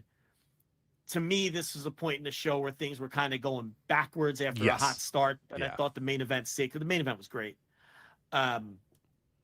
Briscoe and Roderick Strong was great. And Mark Briscoe is so over right now, whether it's on AEW TV or, you know, it's on an ROH show like this. I even thought this felt a little long, though, to be honest. It did. You know, I had the same thought, a little too. long. Yeah. You know, so, I mean, you know, that was the problem with the show. Plus, by this point, I've been watching for almost 5 hours, and it's like, man, I just want to move on with my fucking time. You know, the show's too fucking long. I don't know why an ROH show needs to be 3 hours and 47 minutes. Okay? For those of you who are going to complain that I'm counting the pre-show, why does an ROH pay-per-view need to be 3 hours and 47 minutes? You know, and then you tack on the hour for the if you give me a pre-show where you're announcing and you're telling me to watch the pre-show, that's enough. So now it's a 4 hour and 47 minute show. I mean, my God, come on, man. So and nearly every match felt like they could have shaved a little bit of time. Including this one, which the main event was really, really good, but it was, you know. Yeah. At a certain point, it just felt like we were doing kickouts for the sake of kickouts, and you know, I did like the final stretch there where Roderick does the J Driller and Mark kicks out at 1, and then that's kind of that spells the end for Roderick.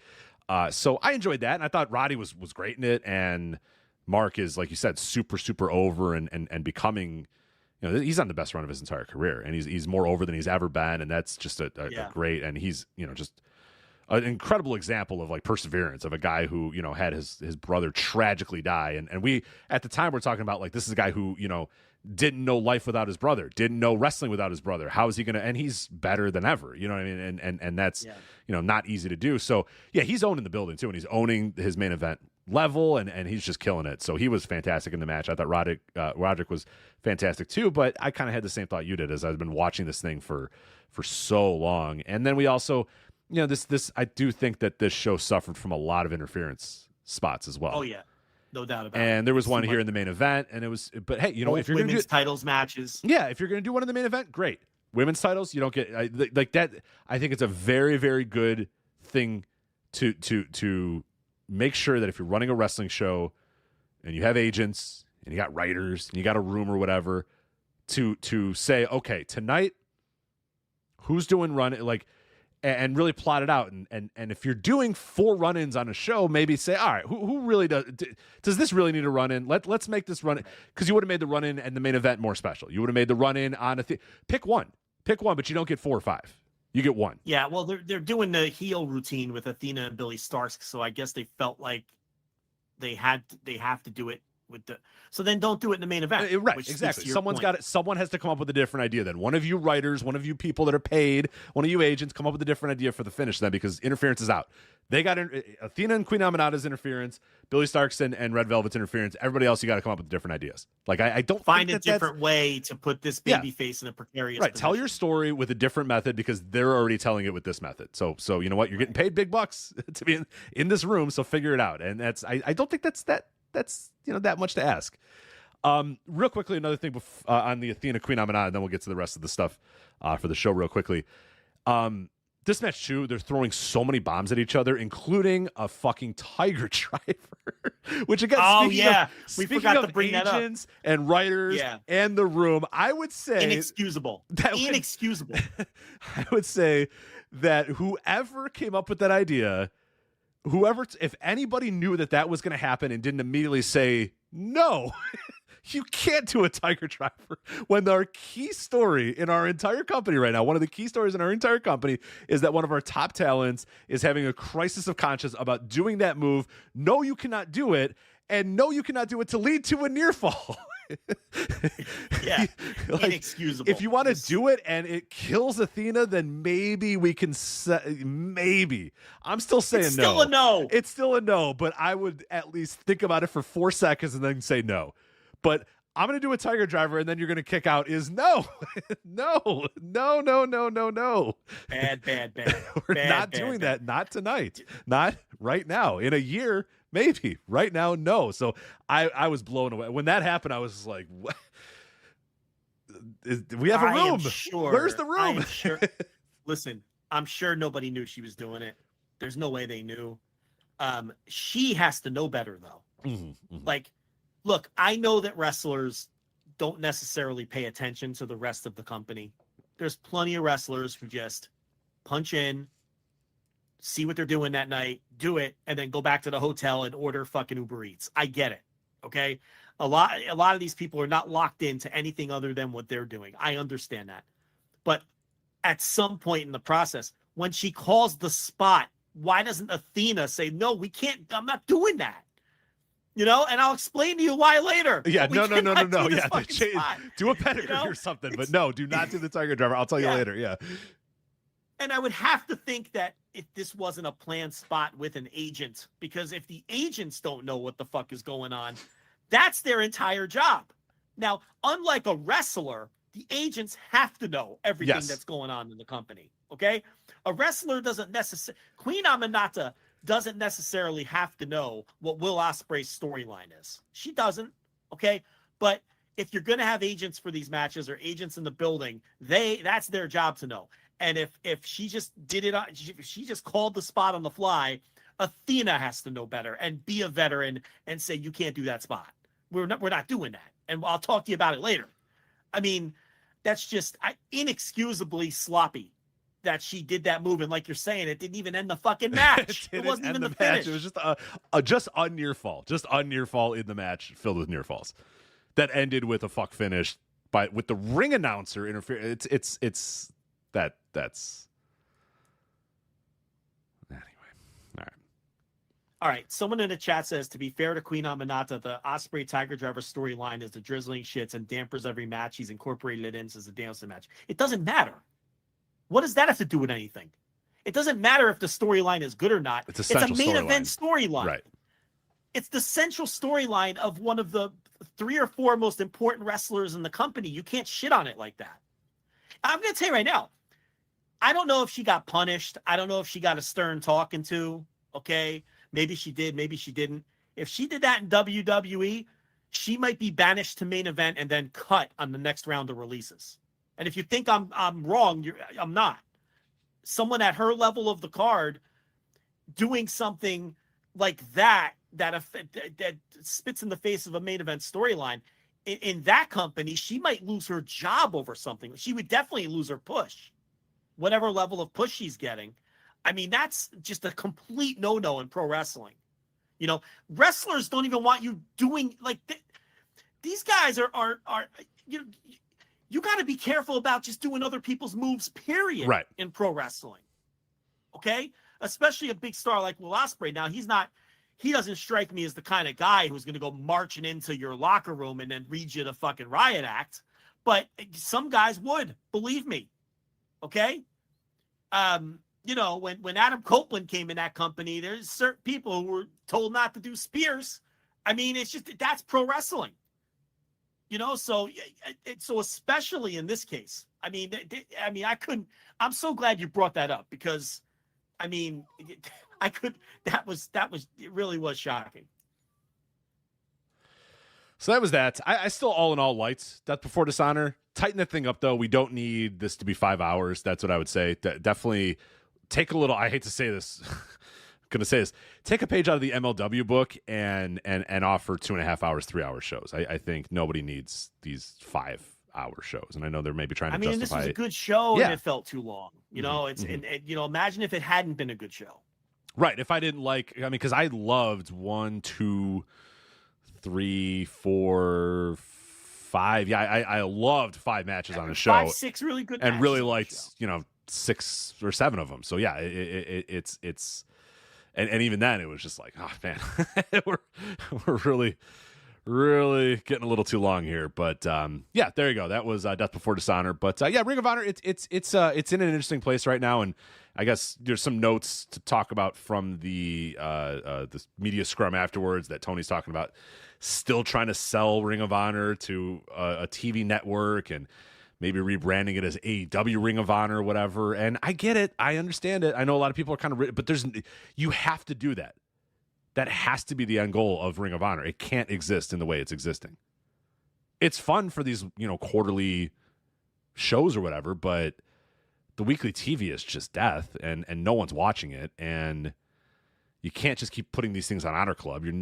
That's not a sustainable business. So there needs to be something in the next, couple of months to a year that they figure out what this thing is going to be. Because if it's not going to be a TV property, I don't know how much longer, I guess you could just have it be this thing that it is right now, but I don't know. I can't imagine that it's worth the resources. No, I feel like there's something coming because Tony spent a lot of time talking about that in the presser afterwards. So I don't think he would do that if he didn't sense that there was something bigger coming. I think so too. Yeah, I that's the way he operates. If he's studying the way he speaks and the way he frames things for the last 5 years, I feel like I have a good feel for that. And it's just I don't think he would have went on that little diatribe. He would have just blown off the question quickly and he could have easily just said, oh, I love ROH and we're committed to it and we're going to see what happens. And then it just took but no, he didn't do that. He went off on this whole thing about how he's been soul searching and maybe they should attach the AEW name to it and the negotiation. I mean, there'd be no need to do that. So I feel like, and plus, moving certain wrestlers there and signing wrestlers specifically for the brand and all that movement is more than anything makes me think that something because they're setting something up. Yeah, it definitely does. And obviously with Warner, you have True TV, which if people do not know, True TV is starting to increase the amount of sports content on their network. They're doing like a TNT sports block every I don't know if it's every day or every week or whatever, but they're really trying to increase the sports on True TV, and that seems like if you're trying to offload a secondary product or whatever, True TV seems like a decent. You don't want to. Ring of Honor is not going to be on TNT. Ring of Honor is not going to be on TBS, but I could buy Ring of Honor on True TV, right? Not going to be a good time slot, but I could buy Friday or Sunday afternoon or who knows? Who knows where it'd be? Probably not. I tell you right now, you put it on. You put Ring of Honor on True TV on Sunday night at 10 p.m. or, during the week out of prime time at 11 o'clock at night or 10 o'clock at night on midweek or something. Maybe use, Wednesday nights, let's say you use Dynamite as the lead in, and then, Ring of Honor is on True TV when Dynamite ends, Right. something like that. Or even putting it on the weekend in the afternoon on something like True TV. In any of those kinds of time slots, it's going to beat whatever True TV has going on there now. Okay, that's going to happen. Now, it might only do 250,000 viewers or 300,000 viewers. It might do a 0.08 in the demo. And you're going to have dopes burying it, saying it's a failure and it needs to be canceled, not understanding that it's massively outperforming whatever else would have been in that time slot, and that it's potentially winning those time slots for True TV that probably never wins a time slot ever with anything they have on, right? And that's a success. And that's exactly what WBD and Tony Khan should get together and figure out for a show like that. Where can we fit it in where it's going to be a success in the time slot and enhance whatever network we have it on for that time of day, and then do it that way and ignore the noise. Yeah, if you're going to sell Ring of Honor, you tell WBD, okay, give me what's a time slot that you guys never win, that's no good. I have a product that I bet will win for you. And you know what? I own it. So there's not a lot of, a little extra money is going to be needed, but I will. Your pitch. Yeah. Your pitch is, look what Rampage is doing for 10 o'clock on Fridays. Right. We're winning that time slot some weeks. We're finishing top 5, top 10, and oftentimes we're winning that time slot on cable with Rampage, right? I can do that for you again if you give me a show on Sunday and put it on True TV, or put it on TBS or TNT, or put it on Sunday morning, or put it on Saturday Saturday afternoon wouldn't be any good, going up against all the sports and everything. But you get the idea. I think it'd be a great idea to put it on a different network after Dynamite, like on True TV, and that's a perfect lead in, and you can plug it all night long during Dynamite, or plug it at the end of Dynamite. Hey, Ring of Honor's coming up after this ends, go over to True TV because Mark Briscoe's defending the ROH World Title tonight against whoever the fuck over on True. And you could do that every Wednesday. Yeah. Right. And you're not going to keep even half of the viewers. Okay, you're probably going to do 200,000, 300,000 viewers a week, 0.07s, 0.08s. That's definitely more than whatever the 9th rerun of Impractical Jokers or whatever was doing on True TV before. So, yeah, right. You'll win that slot. And from that benefit, you could also sell them. Look, we're bringing different demographics to True TV by them switching over and watching ROH, and you can run all of your ads for all of your other and all of those things that come into television negotiation. That should be the goal for an ROH TV show. But, that's what I would gun for. There's not enough television real estate for primetime weekday, and ROH isn't going to be strong enough for that anyway. Oh, God, no. So you don't go for that. You go for these. Yeah, give us your week. Give us a week TV time slot on True TV, and I promise you we'll win that time slot. Fuck, man. I'd say give me True TV at 6:05 on every Saturday, and I'll do all the historical. You know what I mean? Think outside the box. And dominate those kind of time slots with it. That'd be perfect. If you can't get something like that, get it on Max. You got to get it off of this dopey little streaming service where nobody cares. It's paywalled and nobody's fucking watching it. You got to do that at minimum.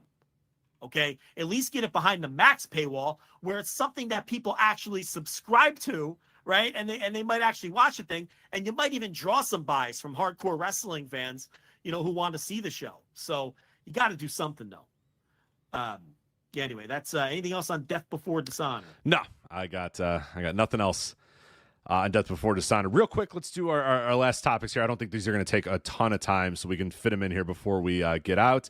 TKO lawsuit and effect on WWE. So this lawsuit right now doesn't have anything to do with WWE's end of TKO, but it might have implications down the line. I think we've talked about this a couple times, but there was a deal that was made by UFC. So there was 2 fighters.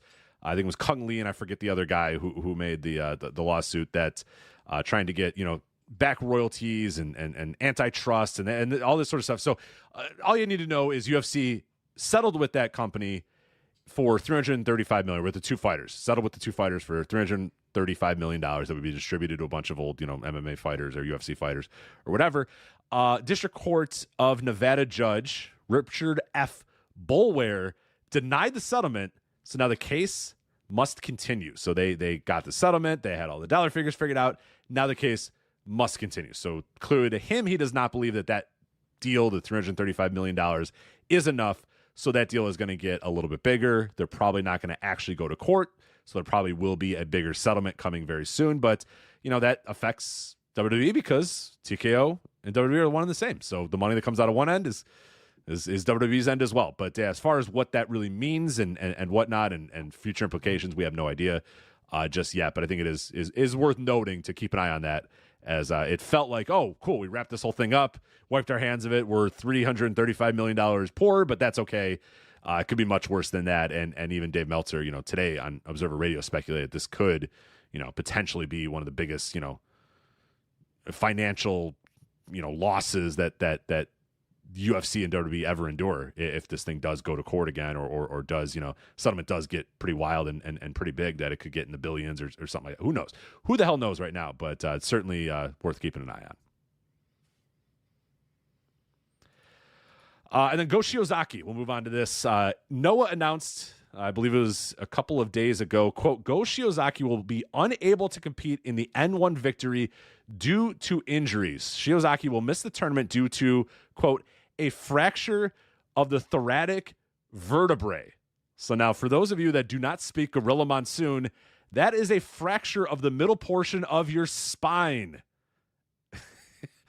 I'm not an expert, but that doesn't sound good. Joe, I think a fracture of your spine is probably not good. Well, he said as a former N1 champion that he needs to tough it out and get in there. So, and then Noah quickly responded, "No, he will be replaced. He will not be toughing it out. He will be replaced." Yeah. So yeah, that's I don't know. That doesn't sound great. Well, he's not going to be in the tournament. I think that is Takashi Sugiura in the tournament? I don't think he is. N1 victory. Let's we talked about it. No, was Sugiura not in it? I think you're right. Think he's in it. So you can slip him in there. There's always going to be guys on the roster who didn't make the tournament. Now they were probably looking forward to those few weeks off if they weren't booked at all. Right. But and I don't think Sugiura is the one who instantly popped into my head as someone who would be a more than competent replacement.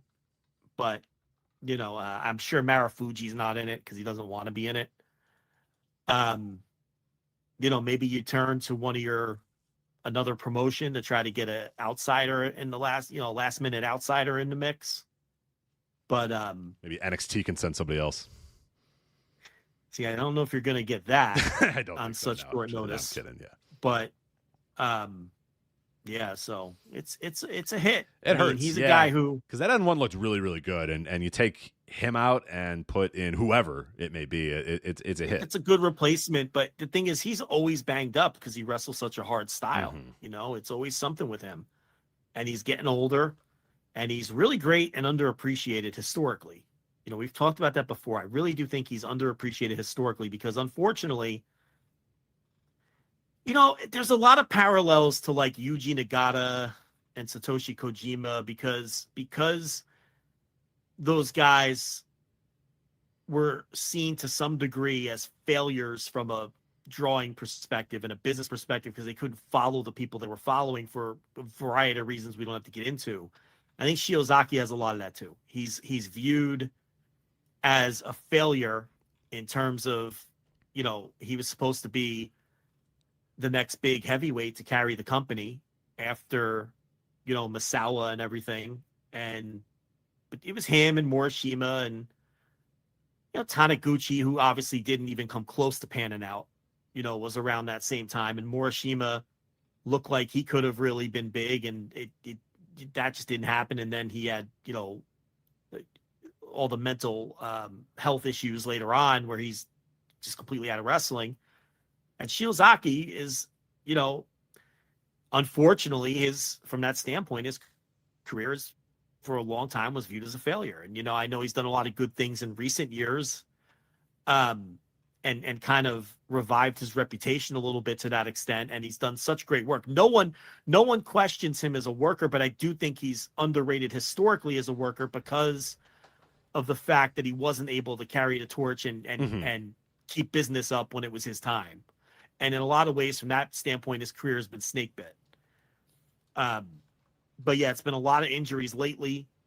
And this one, anything involving the spine doesn't sound good. So yeah, we see. I'm more interested what happens, not necessarily who replaces, like in this tournament, but what does this mean for his future? You know, at his age and with a broken back, essentially, you know, what is this going to mean for him moving forward? And of course, what's it going to mean for the 0-1 world title? Of course, yeah, we're all wondering what's going to happen to the 0-1 world title. So that will be the biggest question. But yeah, he had what was the injury that he just recently came back from? I mean, it was another major injury. I forget what it was. Arm, something with the bicep. Yeah, they're all like these. They're all kind of big. You know, they all seem to be kind of big injuries at this point. And that's, you know, that's what happens when shoulder. Yeah, it was a shoulder injury that he was out with for quite a while. And man, that guy's 42 years old and works the same style he worked when he was 25. So and that's going to catch up to you at some point. So that just sucks. Yeah, because you don't want him to change. You don't want him to, start loafing, but yeah, you also get to this point too where it's like, shit, I don't know how much longer you're going to be able to sustain this. So yeah, he's out of the N1. So we'll see this weekend. The N1 start. What is the date? August 4th. So it kicks off on, what is that? Saturday? Sunday. The N1. So yeah, this weekend. Yeah, we'll keep an eye on that. I know when we tease an Instant Reaction Live, people are like, are you going to watch the N1? Can you imagine? We're not doing N1 night one. That would have like 7 people, live. What, at 5 o'clock in the morning? Right. Like, I don't know if they were joking or legit, but I was just like, no, because they didn't. SummerSlam didn't even come to mind for these people because of who we are. Right. This is our audience, baby. Yeah, that's great. They didn't even think of SummerSlam. It's also really early in August for SummerSlam. Like the quote unquote the biggest party of the summer was always like the end of summer for me. You know what I mean? It was always the 22nd through like the 28th or whatever, like the final week or maybe the last couple of days even before in September school. A couple times, wasn't it? I think it was always August. I want to say it was always August, but it was always like, to me, it was, I'd watch SummerSlam and then I had to like go to school in a couple days or whatever. Right. It was like the end of it. SummerSlam was over, you would think, time for school. It's like kids are going to school way earlier now. Are your kids already back in school? Well, it's Texas, so yeah, they go earlier. Okay. But, it's in Texas. It starts in August and they get out in like May. Because weather related. But like SummerSlam was always signal that summer was over and school's gonna start. It's kind of like, and then in the fall. Every Sunday in the fall, when you would hear 60 Minutes come on, you're like, the weekend's over. We got to go to school tomorrow. School's tomorrow. After football. Tick, tick, tick, tick, yeah. Andy Rooney. I'm Andy Rooney. Did you know? And I'm like, school's tomorrow. Fuck. For you, it would be as soon as the Bears game was over and 60 Minutes would come on, right? And then for me, it'd be like when the Giants game was over or whatever, and it fucking 60 Minutes would come on. And it's like, oh man, what am I gonna wear to school tomorrow? I gotta did I do my homework? I gotta fucking go to school tomorrow. It's 60 Minutes signified Monday morning, basically. It was that feeling of dread. And that was SummerSlam. SummerSlam would end and you'd be like, oh man, school starts in fucking 2 days or whatever the fuck. Yeah. So but this is the first week of August, so that's it is early. So if you're not locked into WWE, we probably caught people off guard who aren't locked in, who weren't even thinking about SummerSlam yet. But there it is. We'll be there Saturday. Real quickly, CMLL. They have a lot of AEW integration coming up with CMLL. Last week, Pac and the Lucha Brothers were on the Arena Mexico show on Friday night. That was very interesting because obviously you have Penta and Phoenix coming back to CMLL. We have a new name for Penta. Go to Cage Match for Penta here because he is adding. I think he might be. I don't know if there's another contender out there. There might be someone. If you can think of it, maybe on next week's show we can think of it. A guy who is also known as Page is as long as Penta's is. Johnny TV. Oh shit! Let me find out here. It's a great point. It's probably Johnny TV. Fuck yeah, you're right. Let's see if Johnny TV is on 2 lines. Oh, he's got more, but he's not on 2 lines yet. But Johnny TV is longer. Johnny TV also known as John Morrison, Johnny Blackcraft, Johnny Cabero, Johnny Down Under, Johnny Elite, Johnny Impact, Johnny Mundo, Johnny Nitro, John Hennigan, Johnny Onyx. What the fuck is Johnny Onyx? Probably some Onyx Pro Wrestling. Some bullshit. Yeah, fuck off. And then, Penta, you got Pentagon Jr., Penta L0M, Penta L0M with 0 spelled out. Yeah. Pentagon Dark, Penta Dark Oscuro, And then the new one that we just added on Friday, Lucha Brother. He was just announced as Lucha Brother. It was great. So you do so Phoenix was King, which they've used King Phoenix before, but he was just King. Right. Pac was Pac. Pac is fine. He could just be Pac. But due to a lot of bullshit that we don't have time to get into, we couldn't call him Penta. So we had King, and then we had Lucha Brother. He puts his hand up in the air, and I'm like, what? Lucha Brother? That's the best he can come up with? Yeah. And then we moved on. They all know who he is. Yeah, it's like, Cero Miedo, you got the drill. You know it's Pentagon Jr. It's fine. So Lucha Brother. Yeah. It's a Lucha Brother. But there you go. He has a couple other names on there as well. Well, there's a guy on a podcast. Well, what goes around comes around. What goes around comes around. So this is what's going to have to happen. Carlos. So, Tony Kai, he doesn't know what a book. He doesn't know. Look at your show. What? Well, here's the thing, Disco. We're filling up buildings all over Mexico. With his bong rip in the background. Fucking terrible. Yeah. Disco Inferno and Conan.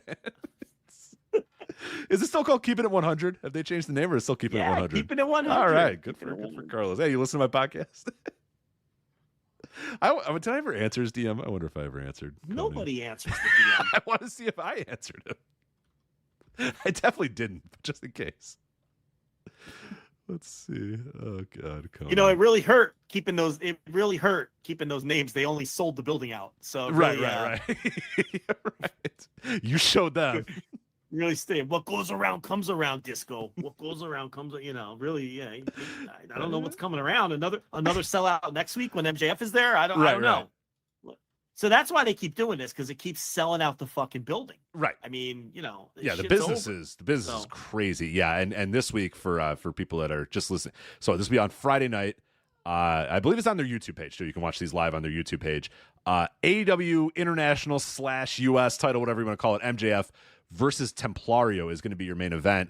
And your semi-main, which also has some reference to AEW too, Pac is coming back. He's going to team with Rocky Romero against Mascara Dorada and Volador Jr. Best 2 out of 3 falls. So that's your semi-main and your main event, and those sound fucking great. Yeah, so that should be both a lot of fun. And then MJF in Arena Mexico is going to be interesting, to see. He's going to get heat there, and he's going to just eat it up. He's going to try, but he's going to try so hard. My worry is that he tries too hard. Because he doesn't need to, but he's going to have tortillas and... No, I don't think he'll do the tortillas. That's Jeff Jarrett's thing. He's not going to do the tortillas. He might do tortillas. He might do tortillas. I hope he does. It's different there, though. They don't... The culture's different. They don't care. They just take it for what it is. No, I just think it's the low-hanging fruit that he needs to... He doesn't need to do that. He can do a lot more. He can be better than just low brow, because I think he's talented enough to do that. I hear you. But I think he's not going to. If he did that here, they'd want to throw him in jail. Oh, of course. But, what I mean? There they don't care. But down there, it's just they just take the entertainment, they laugh it off. When you see Jarrett do that, it's not climb the guardrails. Granny's trying to stab him. No, they laugh at him. They're laughing. They're laughing at him. Yeah, they're laughing at him. They're taking it for entertainment. But he's gonna take that all in, and they're doing some matches, like they're doing Esfinge versus Valiente on the show, and they announced the main event for the anniversary show, and it's actually a 4-way elimination mask match, which I always hate the psychology behind those, because when you score a pin, the person who gets pinned is eliminated from the match until there's 2 guys left, and then they have a mask versus mask match. It's like the psychology should be, if you score a pin, you're eliminated, so you don't have to put your mask. So your mask is no longer right. I'm done. But it's the whole Mexican, I want to take someoe's mask thing. The whole Mexican wrestling. My goal here is to win a mask, even if it means risking my own. And it's Esfinge, Euphoria, Valiente, and Hechicero, which is a weird. Now, admittedly, I'm not caught up, and maybe I'm missing some angles or something, but it doesn't feel like the most heated Arena Mexico main event, but I do have some more shows to watch. Yeah, that's a little strange. I know Esfinge and Valiente are doing a match on Friday's show. That's what I just said. Yeah. So they're and that's for whatever title. The Mexican National Light Heavyweight title. Right. So, they're going to have a match, and I'm sure these guys are going to be paired up opposite each other from here until then. But it doesn't feel like something that they've built over the course of the year. No. That feels like a super heated match. It more so feels like we're just going to guarantee you guys a mask. Right. Someone's going to lose Meaning a mask. the fans. So that's Yeah. that's locked in as the main? That's the main event. Yeah. From what I understand.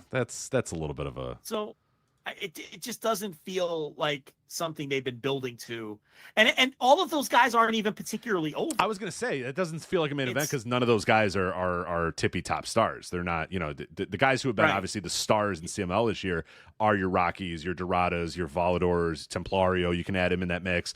Mystico, obviously, but like you're saying, they want to end the 91st anniversary show with somebody losing a mask, and none of those guys are going to lose a mask right now. Yeah, exactly. Maybe they couldn't. Exactly. That I feel like that's exactly it. I'm sure Cubs will do some great write-ups on it. Maybe he already has. That'll give us more insight. But my first impression was doesn't feel like a super hot main event. But then again, here's the thing. If they put super hot stuff underneath and give you a 4-way mask match on the top, it'll soften the blow a little bit. Because it could just be what you said. Like, all right, we can't get 2 big stars to agree to a mask match this year, but we can put these 4 guys in one. So I'm sure we'll have a lot of time to break it down, but I couldn't even. I have to catch up and watch everything before I could have opinions. I'm even uncomfortable firing out these opinions without having. I'm so far behind with the G1. Just every year just fucks. Oh yeah, you can't watch. I was already a little bit behind on CMLL to begin with, but I will catch up and I will watch it all and eventually. But so that was the main event announced for the anniversary, and then that's this Friday.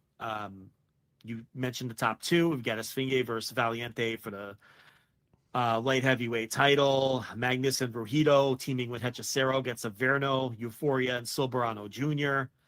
And then the down card stuff, so we don't need to go through all of it. But that's and from what I understand, it's already sold out. So, and then the 23rd is the Grand Prix with the Cybernetico match. Oh, that match looks awesome. It does, but I don't like those matches. I don't like the matches either. They on paper look better than they do, but God, look at the names. Yeah. So many good names. MLW inclusion, AEW inclusion.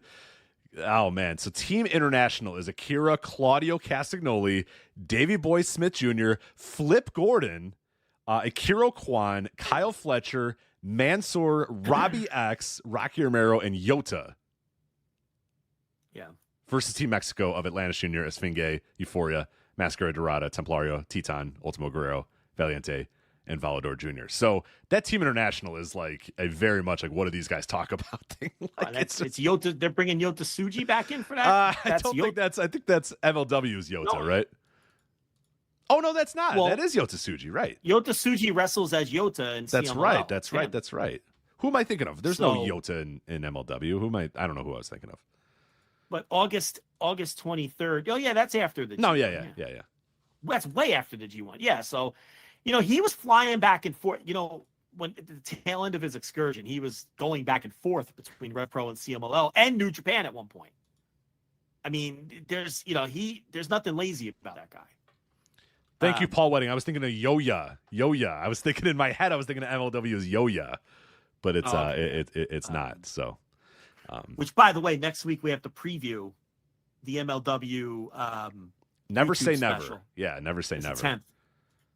And we did reach out to MLW and their PR because we're trying to get some answers on some things. So why don't we push that? Maybe we'll have we'll do that next week. Yeah, we'll do that next week because we could preview that the YouTube special next week. Yep, that'll be a Never Say Never. So there you go. That is it for us here on the Flagship. I want to thank everybody, of course, for listening this week. We'll be back Saturday night, SummerSlam, Instant Reaction Live. Make sure you're there with us. $10 tier over at flagshippatreon.com. We'll go live immediately after the show on Saturday, so we'll see you then. Otherwise, voicesofwrestling.com for previews, reviews, and columns. Make sure you subscribe to us on YouTube and join the Discord at voicesofwrestling.com/Discord for conversations with us and fellow wrestling fans. So that is it for us. That is Joe. I'm Rich. We'll talk to you again next time. Take care. Hey everybody, my name is Jesse Collins, and I want to tell you all about my show, the Gentleman's Wrestling Podcast, here on the Voices of Wrestling Podcast Network. On the Gentleman's Wrestling Podcast, we do a thorough analysis on the biggest issues and trends within the pro wrestling industry. We talk a lot about pro wrestling media, we talk a lot about fan culture and wrestling's place within general pop culture, and we talk about the broader influences that are shaping the way we discuss and analyze the pro wrestling industry. We've had some of the brightest minds in the pro wrestling intelligentsia on the show, including WrestleNomics host Brandon Thurston, both Rich Craich and Joe Lanza from the Flagship Wrestling Podcast, Trevor Dame from the Through the Years podcast, and a whole lot more. This isn't a show for hot takes. It's not a show recapping the latest episode of television. This is a show focusing on the biggest topics in pro wrestling and doing a deep dive on the real stories behind the surface level analysis you might find elsewhere.